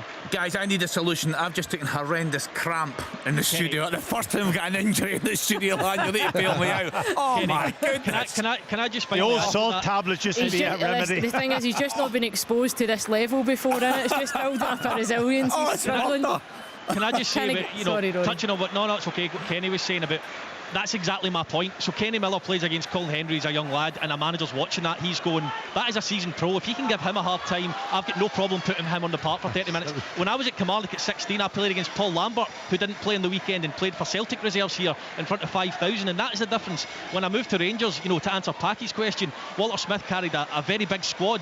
If I got a game for the reserves, I was playing alongside first team players, whether it be Thomas Buffel, Kyle Lafferty, Kurt Broadfoot, Lee McCulloch. These are the guys I was playing with every week, and if I wasn't at it and I wasn't ready, I would stand out like a sore thumb for not being ready. And these guys applied themselves properly and well. So something does have to change, because it has to go back to the days where if you're playing on a Tuesday for the reserves, if you're doing well, it needs to count for something. Well, do you know what? It's a hot topic. Lots of people talking about this on social media. Clubs have also had their say this week. Let's then get back around the grounds. A fantastic performance from St Mirren so far at Celtic Park, Pat Bonner. Yeah, and they've had chances, and they've created the best chances in the second half. Celtic are they're well organised, I've got to say, to get themselves back into a unit. And when Celtic are trying to attack, Celtic struggling to break them down. They had one little half chance from O'Reilly again in the box where he's headed into the side netting, but that's about it in the second half from Celtic. Right, Kilmarnock again, St Johnstone. Rory Lloyd Kelly desperately needed something. Yeah, they do. They did have a chance, or half a chance in the 62nd minute. Rory McKenzie, Mr Kilmarnock, had a shot from about 30 yards, which was comfortably saved by Remy Matthews, I must say. Other than that, and the Graham Carey chance after 49 minutes, there hasn't been a lot. St Johnstone did turn the screw for about 10-15 minutes. They were attacking with real intent. Kilmarnock soaked up the pressure. I just wonder when it'll get to the point where Stephen McLean will get a little bit nervy and want to protect the lead. They do have a corner here, but not a lot to report in terms of actual chances in this second half, and it remains 1-0 to St Johnstone. A very enjoyable game for you, Alan Preston. Livingston against Dundee United. It's brilliant, and again, it's Livingston that are the team that are pressing. United need to get going in the second half. They're trying to hit Livingston on the break, but most of the better chances are falling to the home side. Anderson's been a threat. Penrice with a brilliant goal. He's actually just gone down injured as I speak, so there'll be treatment for him. It's been a really good performance by Livingston. I'm sure Davey will be happy with his performance so far. Jim Goodwin needs more from his men. He really does. They need to get something. They can't afford to lose all 3 points here today. No goals for you at Fir Park, Kenny Miller. A bit better in the second half, though. It has. It's been a bit lively. Obviously, we've had the penalty claim. We've had a few opportunities for Motherwell. I mean, good opportunities really that they never really made the most of. We've had another couple of injuries as well. Jakovic had to go off, and Smith came on. Casey, who did get booked there, he's came off. It looks like he's got some kind of arm injury. So it's been far better second half. A lot more kind of action, even if it's not been kind of great, real kind of any real goal scoring chances. There has been opportunities to get that chance, but Spittle in particular, Van Dien chose to pass rather than shoot, and Obika's just actually came on as well for Mandron. So there's been a few changes, both kind of benches having to shuffle the pack through injury and some through choice. An incredible chance here, Kenny, for Celtic at the back post. O'Reilly cutting in from the right with that left foot, swings across right in the back post. Kyogo gets up, misses his header, and it falls to Maeda, and he knocks it into the side net and just outside of the right hand post. A big chance. Celtic going to the bench now. O's coming on, Abada's going to come on, and I'm not sure who the third player. I'll come back to you on that. Still 2-1 to St Mirren. 2-1 to St Mirren there in that game. So looking at the live table as things stand, St Johnstone 39 points, Ross County 34, Kilmarnock 34, Dundee United 31, 3 points adrift. Jim Goodwin's side right now, and in terms of St Mirren, who are going for a European place, they're at Aberdeen midweek. They have moved on to 48 points, level with Hibs. Yes, Mulgrew's lucky there. The ball's played his last man. He tries to just chip it over Stephen Kelly to Aina, but Kelly wins it and he's almost through. Aina gets back to make it awkward for him, but really, really fortunate there by Charlie Mulgrew. Very, very tightly, Anna. It's not the type of risks that you really want to be taking when you're at this stage of the season, in the position that Dundee United are in. He's got away with it, certainly, but it could have been quite different there. Yeah, what we've got 20 odd minutes or so to go in these games on Sports Sound this afternoon. We have a midweek card on Wednesday night. That is going to be absolutely terrific. And then, of course, the league comes to its conclusion next weekend. All the coverage on Sports Sound right here on BBC Radio Scotland. Just interesting, Alan. I've seen this tweet from Stirling Albion, of course, got themselves promoted. Saying back in the late 80s, Stirling Albion, the only Scottish team to have an artificial surface. Next season, they'll be the only team playing in League One with a grass pitch. Yeah. It's incredible how things have changed. I get it. Yeah, for, one pitch. I get it for financial terms. It cuts out in the training and costs and all that. I get that in the lower leagues, but it's still not a good look in our top flight. And you see it in England. In England, it's not allowed at all. Alan, I don't think it should be allowed in our Premier. No, that's what I'm saying, Pat. Anyway, that's what I'm saying. I was talking to Andy Millen, and he was down at Kilmarnock, and Gus, who was the groundsman down there, so much pride in that fantastic pitch they had. It was probably one of the best pitches in the league, and where is it now? An Astro pitching is a real difficult one. And he was saying to me that I think it's the shock absorber pad that wasn't changed when they redone the pitch, which is probably one of the key features of an Astro pitch. which is incredible, you know. It's Saving money incredible to have a to make league money. park, isn't it? A league in Scotland with just one grass park. Yeah, it's incredible, and you know, we talk about developing young players and so on and so forth, and I know young players are used to it, maybe, and they get used to it. But what happens when they come onto a grass pitch and it's a completely different surface, and if the weather conditions isn't as good as normal, then the ball bounces completely different, and that's the bit that I feel. At the top end, definitely not for me. It just doesn't look right when we're trying to promote our game as well, you know, that. And if you speak to people like Derek McInnes, Davy Martindale, guys like that in the Premiership, they'll tell you that as soon as the players from England know it's AstroTurf, some of them won't come. Yeah, I was just going to say as well, Kenny Miller mentioned the Fir Park pitch today, but the Fir Hill pitch last night as well, outstanding. Yeah.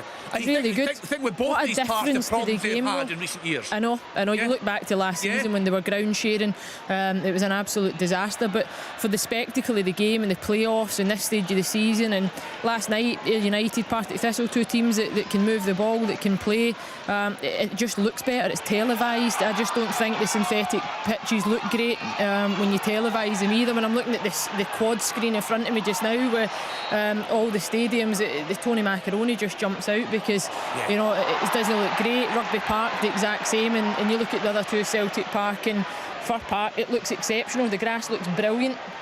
Yeah, I just received a message, Rory Loy, Lee McCulloch furious that you suggested he played reserve football. Is that right? Oh, he did carry a big squad at one point, Walter Smith. Right, let's get round the grounds then. So let's start then with yourself, Kenny Miller. We're desperate for a goal. Well, obviously Ross County desperate for a goal. We thought they had a penalty. Malcolm Mackay was furious. We'll hear from him later in the game. But right now, as things stand, he's got to be very happy. Of course he will be, because it's a point, and every point's a prisoner at this time of the season. And you know, with 15 minutes to go, it's just a shot with Sean Goss, just drills a shot past with that left foot of his straight past the post. It was like a bullet. And Laidlaw was scrambling. But anyway, Malky will be happy, you know, but they've still got a chance. I mean, the game's been level. Motherwell definitely edging the game, but obviously, you say Ross County have had their opportunities at the other end. They had the penalty that obviously got overturned by VAR, so it's all there to play for Malky. Again, it might get to a stage where he might look and think, you know what, a point, he'll know probably what the other results are about the other grounds, and a point might be a big result away here against this Motherwell team, who are in fine form since Stuart Kettlewell took over. Do you know what, Kenny? Stevie McLean very bold this week in saying we'll win at Rugby Park. Yeah. That annoyed Derek, but you know what, they're winning 1-0, and well, Alan, that'll keep them safe. If Kilmarnock are to get anything from the game, they've got Sam Walker to thank, because Dre Wright's just hit another thunderbolt. Great save by Sam Walker. Sorry, Kenny. So no, it's a clearance for Laidlaw. It's just headed right over the top of the Ross County defence, and Van Veen's going through. He's coming in on that inside left. He seems to favour coming in for this side, because a lot of his opportunities come just on this inside left channel. He just drills his shot high and past the near post. Another kind of good half chance for a man who's sitting on 26 goals this year. Alan Preston, just looking at the table right now, Dundee United 3 points adrift. This time of the season, Livy have been in a dreadful run of form. Yeah, they've got prize money to play for in terms of league position, but this is a time when you're looking for character, you're looking for leadership. Do you see that today in this United side? No, not in this performance, I don't, I'm afraid. They've had two real chances at goal about that. Livingston should be out of sight, the chances they've had. Livingston have played a lot better. Dundee United are in a bad way, Ken. And I'm just looking at, even it come down to goal difference, Ross County have got the better goal difference at the bottom three now. Kilmarnock are the ones that are bottom, and it could come down to that. You just never ever know. You know, then Livingston are going to make changes. Bradley's coming on, and Jamie Brandon's coming on. Looks like Bruce Anderson's going off. He's led the line really, really well, Bruce Anderson. He's been one of the ones that's going to be rolling the dice now as well, so he has, Alan, because he's just brought on Ennis Cameron and Jordan Jones to try and change things up. Ennis Cameron's a big lump of a lad, the same as Kyle Vassell. He's just won a flick on there to his strike partner, so we'll see what these two can do in the tender on the pitch. But as I said earlier, if they are to get anything from this game, Kilmarnock will have Sam Walker to thank. Yeah, if they could get a point there, Rory, it's amazing as things stand the difference that would make. It would take them out of the playoff spot, and it drags St Johnstone right back into it. Yeah, and I think psychologically as well, if, you know, although it's a point each, if Kilmarnock are to go down to 10 men, which they've done before this season at Fir Park, of course. 2-goal deficit, then it just changes the mindset. The home supporter going crazy here. There was a sliding tackle from Ballantyne. It looked like he hit his hand, to be fair, but no free kick given. But yeah, it changes the whole momentum, shall we say. But to be fair, they haven't looked like conceding. St Johnstone have probably just given them the kiss of death. But if any team has looked like scoring another goal in this match, it is St Johnstone, but it remains 1-0 at the moment. And all Celtic Park, Pat Bonner. Yeah, Celtic made the changes, traditional changes.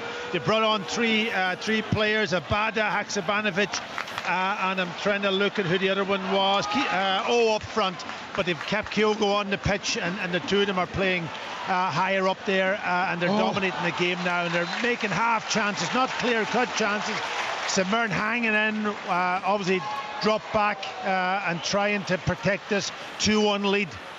Leanne, it's interesting, we're talking about the surfaces there, and you mentioned the surface at Firhill last night. You were there. My goodness, Partick Thistle have hit some form, haven't they? They have, and what a time. I just, looking at them, they look really strong.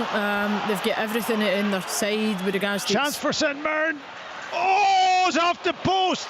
Curtis Main again, a ball played down the channel, and he was up against Iwata. Iwata couldn't deal with him. Wow. Used his strength from an acute angle across Joe Hart and off the outside of the left-hand post, and stays 2-1. Jeez, I don't think you can see Stephen Robinson down below you, Pat. He's got his head in his hands. He can't believe it. Oh, what a big... he's just out-muscled him. Really soft. You would need. There's a chance. Oh, another one off the post. This time from with Trevor Carson beaten. That was a great ball. He just turned about 25 yards out and hit it with his right foot, curling round Trevor Carson outside the post this time. Still 2-1 here at Celtic Park. Wonderful. I tell you game. what, Packy, you're missing an absolute masterclass of goalkeeping here at Rugby Park. Sam Walker again. Rudden flips the ball round the corner to Ballantyne. He runs through on goal. He's running out of steam. He looks tired. He still manages to flick a foot at it, and it's going right in the corner, and Sam Walker managed to get down and stretch and palm the ball to safety. I'll say it again, he's been Kelly's best player by a country mile, especially in this second half. This will sound really harsh for Leanne, and Curtis Main, who's had a terrific game, but if he perhaps had squared that, would it be game over? Possibly, but you can't on a hat-trick. He does so well. No, he's get. Actually, Starfelt probably makes his mind for him, because Starfelt could have went towards the ball and tried to recover for Iwata, but he decides to just stay and hold the space to prevent the cutback, probably. But Curtis Main came so close to that hat-trick. He's been crying out for it all day. Yeah, let's talk to you there about Partick Thistle. Very good, and they'll fancy a chance. Oh, there's the equaliser, and that man Callum McGregor, playing the captain's role, goes to hit it first, has a little dummy, moves it onto his left foot again, and curls it this time round Trevor Carson into the right-hand corner. Brilliant goal from the captain of Celtic. 2 each. Well, there you go. That just shows you how quickly a game can change. Curtis Main has an opportunity to put St Mirren almost out of sight, you would need to say, at this stage of the game. Anything's possible against Celtic though, Pat, but what a finish from McGregor. He puts it in the only place in the goal that he could have actually put it. He laces it through bodies, shapes it round beyond the goalkeeper. It's just such a Callum McGregor goal, I would need to say. Edge of the box. He makes the little bit of space for himself. He goes dummies and then takes it again. We touch onto his left foot, and beautiful controlled finish to round the goalkeeper. You know, just place it right in the corner. He goes and receives it, Pat, initially, and then he bounces just a 1-2 just to his right hand side. The only reason he's bouncing the ball is to try and shift bodies out his way, because he knows he's going to receive it again, back foot onto the left. Lovely goal. Yeah, keeper no chance. Great technique, and that's just really interesting. That's your captain, that's your leader right there. He's screaming at the other, I don't know who it was, following in to get the ball out the net and get it back, and let's get started and let's get the winner. Absolutely. When you want people to step up when you're struggling a little bit, that man, he's done it all season too. I think he's carried this team over a couple of weeks, to be honest, and there he does it once again. Kenny, the answer to your question earlier on, Shanklin scored a hat-trick at Tynecastle against Celtic. Frank McDougall scored in 85. At the one at home was Eric Black in 83, was the last player to score. Brilliant, good stuff, Alan. Wow. Yeah, 83. My goodness, that's a long time, isn't it? Well, today Curtis Main could have had even 4, but he's hit the post, headed one wide on his, and he has 2 in the back of the net. So he's a really good game. Looks strong, physical, completely different player than was up at Aberdeen. It's amazing when players find their home, isn't it? Yeah, it certainly is. So just looking then at the live table, 5, 6, 7 minutes left to play at the bottom. St Johnstone, 39 points. Ross County, 34. Kilmarnock, 34. Dundee United, bottom of the table, 31 points. St Mirren, real heartache for them losing that goal there. They had a chance to climb level on points with Hibs, but that has been taken away with them. A touch of class from Callum McGregor. I'm going to try and get this in because I want to speak briefly about Partick Thistle if I can. We'll get there if we can. Very, very good. You'd back them out to see off Ayr United, and also they'll fancy their chances in the playoff final, won't they? They will. And I spoke with Dom Thomas off air last night when we were looking at the game. We were all doing the punditry, and we were discussing the fact that there probably is a gulf to a point when you look at even top end championship and bottom end premiership. But when you become that team that is pushing, as Partick Thistle or Ayr United will be, for promotion, and you become that team, whether it's a Ross County, Kilmarnock, Dundee United, you're in that downward trajectory. You know, your morale's really low, you've not had the performances, decisions have not went your way. It then becomes about mentality, and I think Partick Thistle just now look really strong, both physically, technically, and with that mental strength that they've got. The goals that they're scoring, 11 goals in their last 3 games. Go for it, Rory. Sorry, Leanne. Zach Rudden.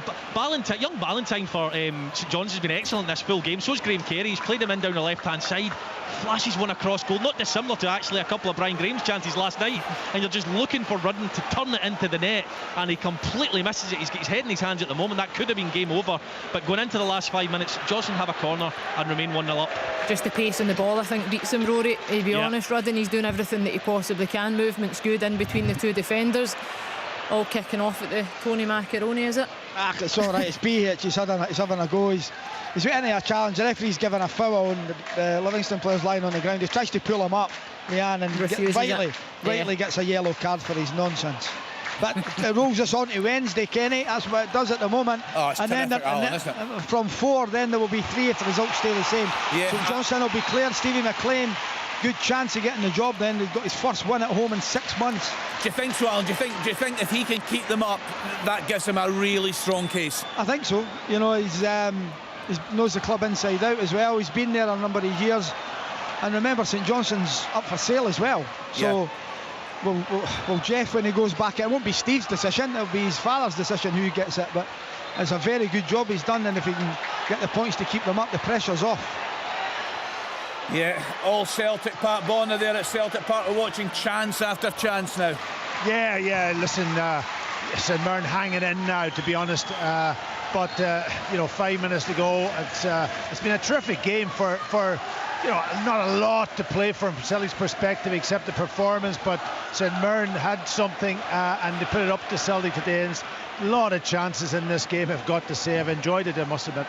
Yeah, it's interesting, Kenny Miller. You'll appreciate this. You'll have done this role many, many times. See the energy levels of Curtis Main. My goodness, he's chasing everything. We heard earlier on he had a clearance in the box. I've just watched him charge down and attempt deep into Celtic territory there. He's developed into a very good player, Curtis Main.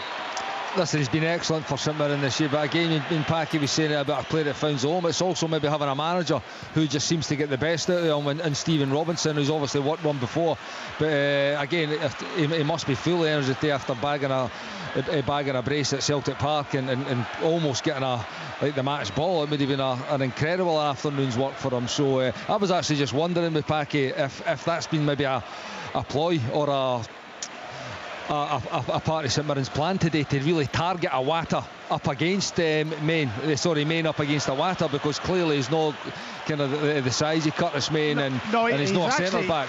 I was surprised. He didn't actually play on Iwata a lot for the high ball. It was more on to Starfelt, but he handled it very, very well. He's kind of mixing up between the two of them, to be honest, because he's up there with Greg Kiltie almost supporting him, but he certainly every single time Here's a chance. Oh, it's a header knocked into the 6-yard box and was well cleared. But every time that Trevor Carson has the ball, he's never played one short.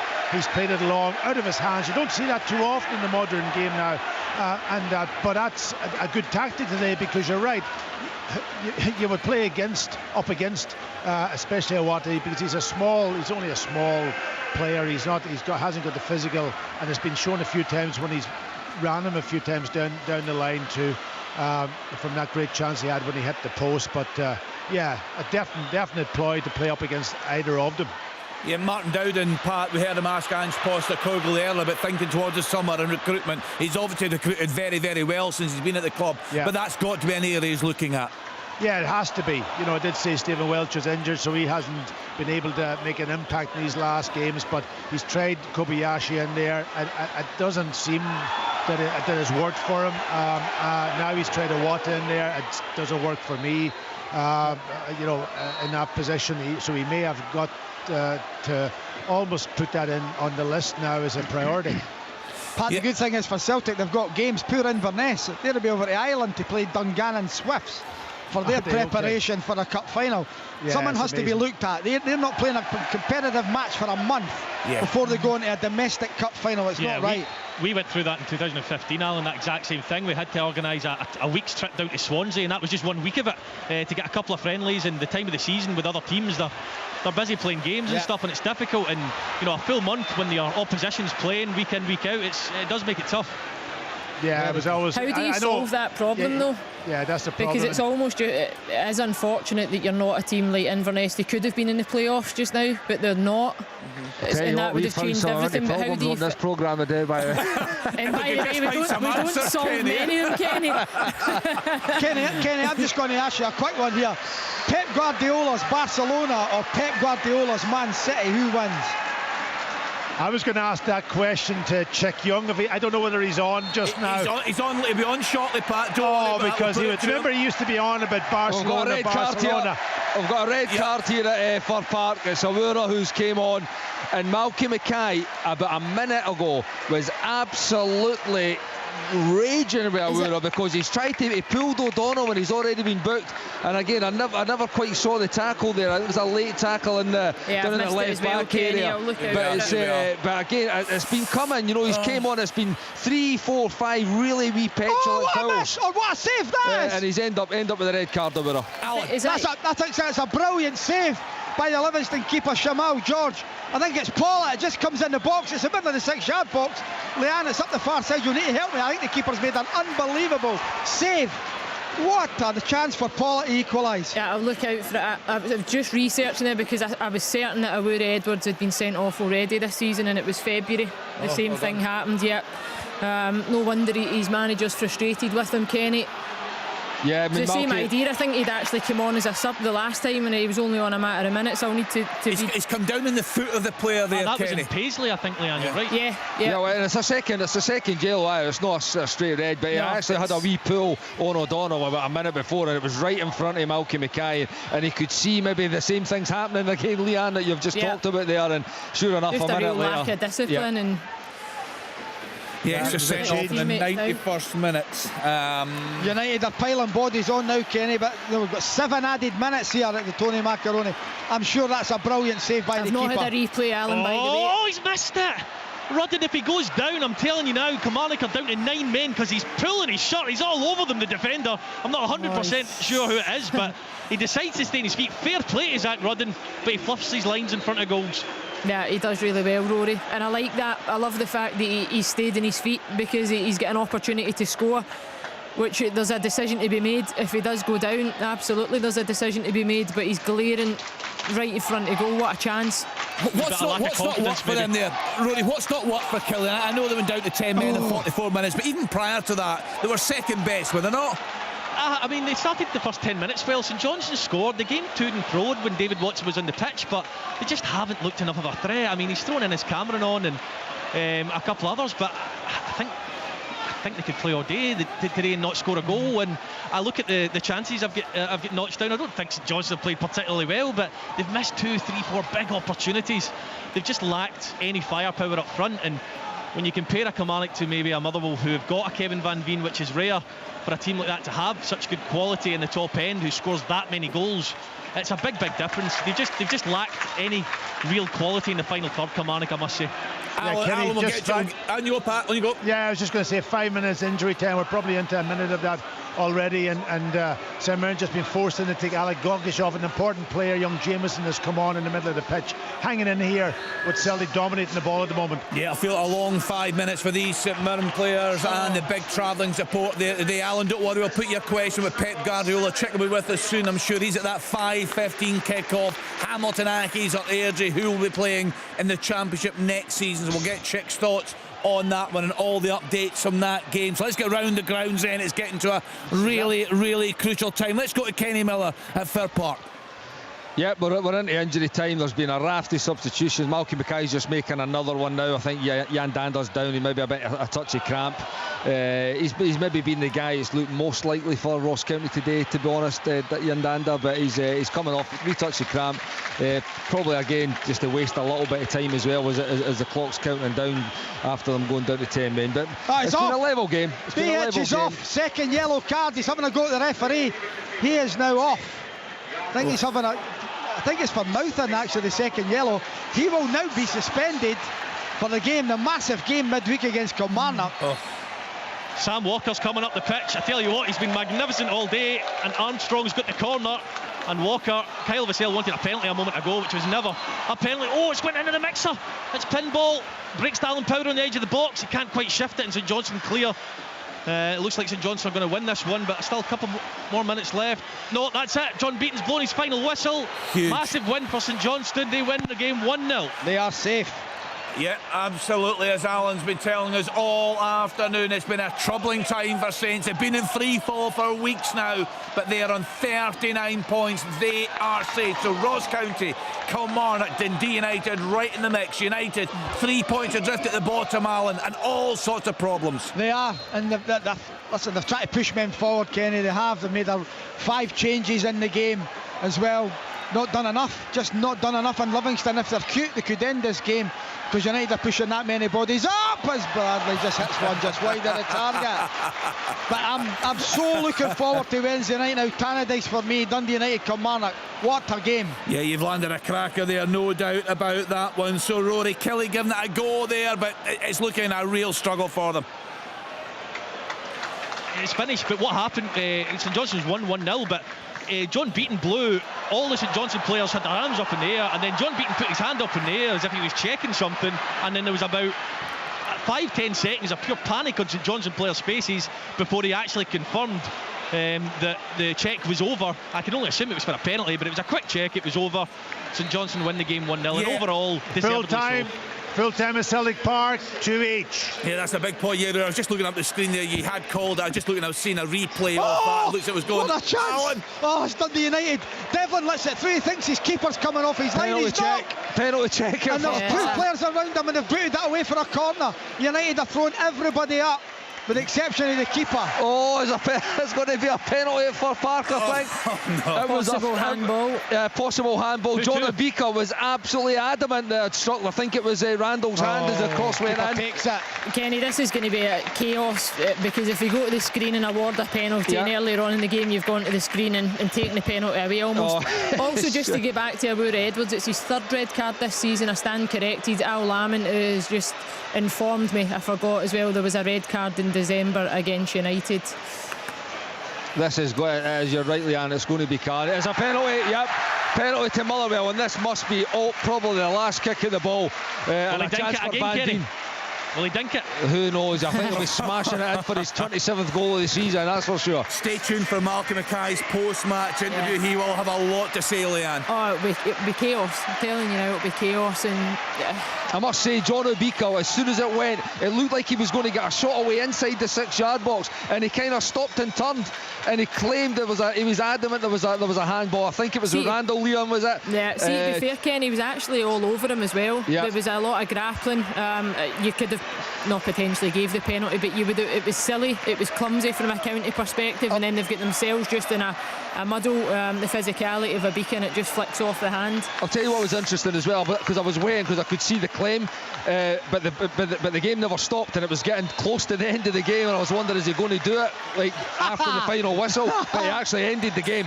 Referees blowing the whistle for a free kick. All the Livingston fans, and I include David Martindale, thought the game was over. It's not. We're still going on. Brilliant. Right, this is a big moment. Kenny Miller, we're going over to you. There's delaying tactics here from County, isn't there? Yeah, well, listen, somebody on the Ross County bench who's been booked. It was behind Malky Mackay, so it wasn't Malky Mackay. But Van Veen's just getting ready now. He's steadying himself. Laidlaw's kind of walked out a little bit to try and put him off, and it's the gamesmanship kicking in. Randall's all over him as well. Let me just get this in, Kenny, before the goal goes in. Livingston are up to 7 for about 10 seconds, possibly. Dundee United have got 180 minutes to save their lifeline in the SPFL Premiership. Huge week ahead on Sports Sound. Could be a record-breaking goal, am I right, for Kevin Van Veen, first player to score 9 consecutive goals. Probably just jinxed him. And there is, 1-0. Van Veen sends Laidlaw the wrong way. Laidlaw dives left, Van Veen slides it into his right hand side, bottom corner. That's his 27th goal of the season, 23rd in the league, I believe, and he's just broke the record for the consecutive goals scored in consecutive games.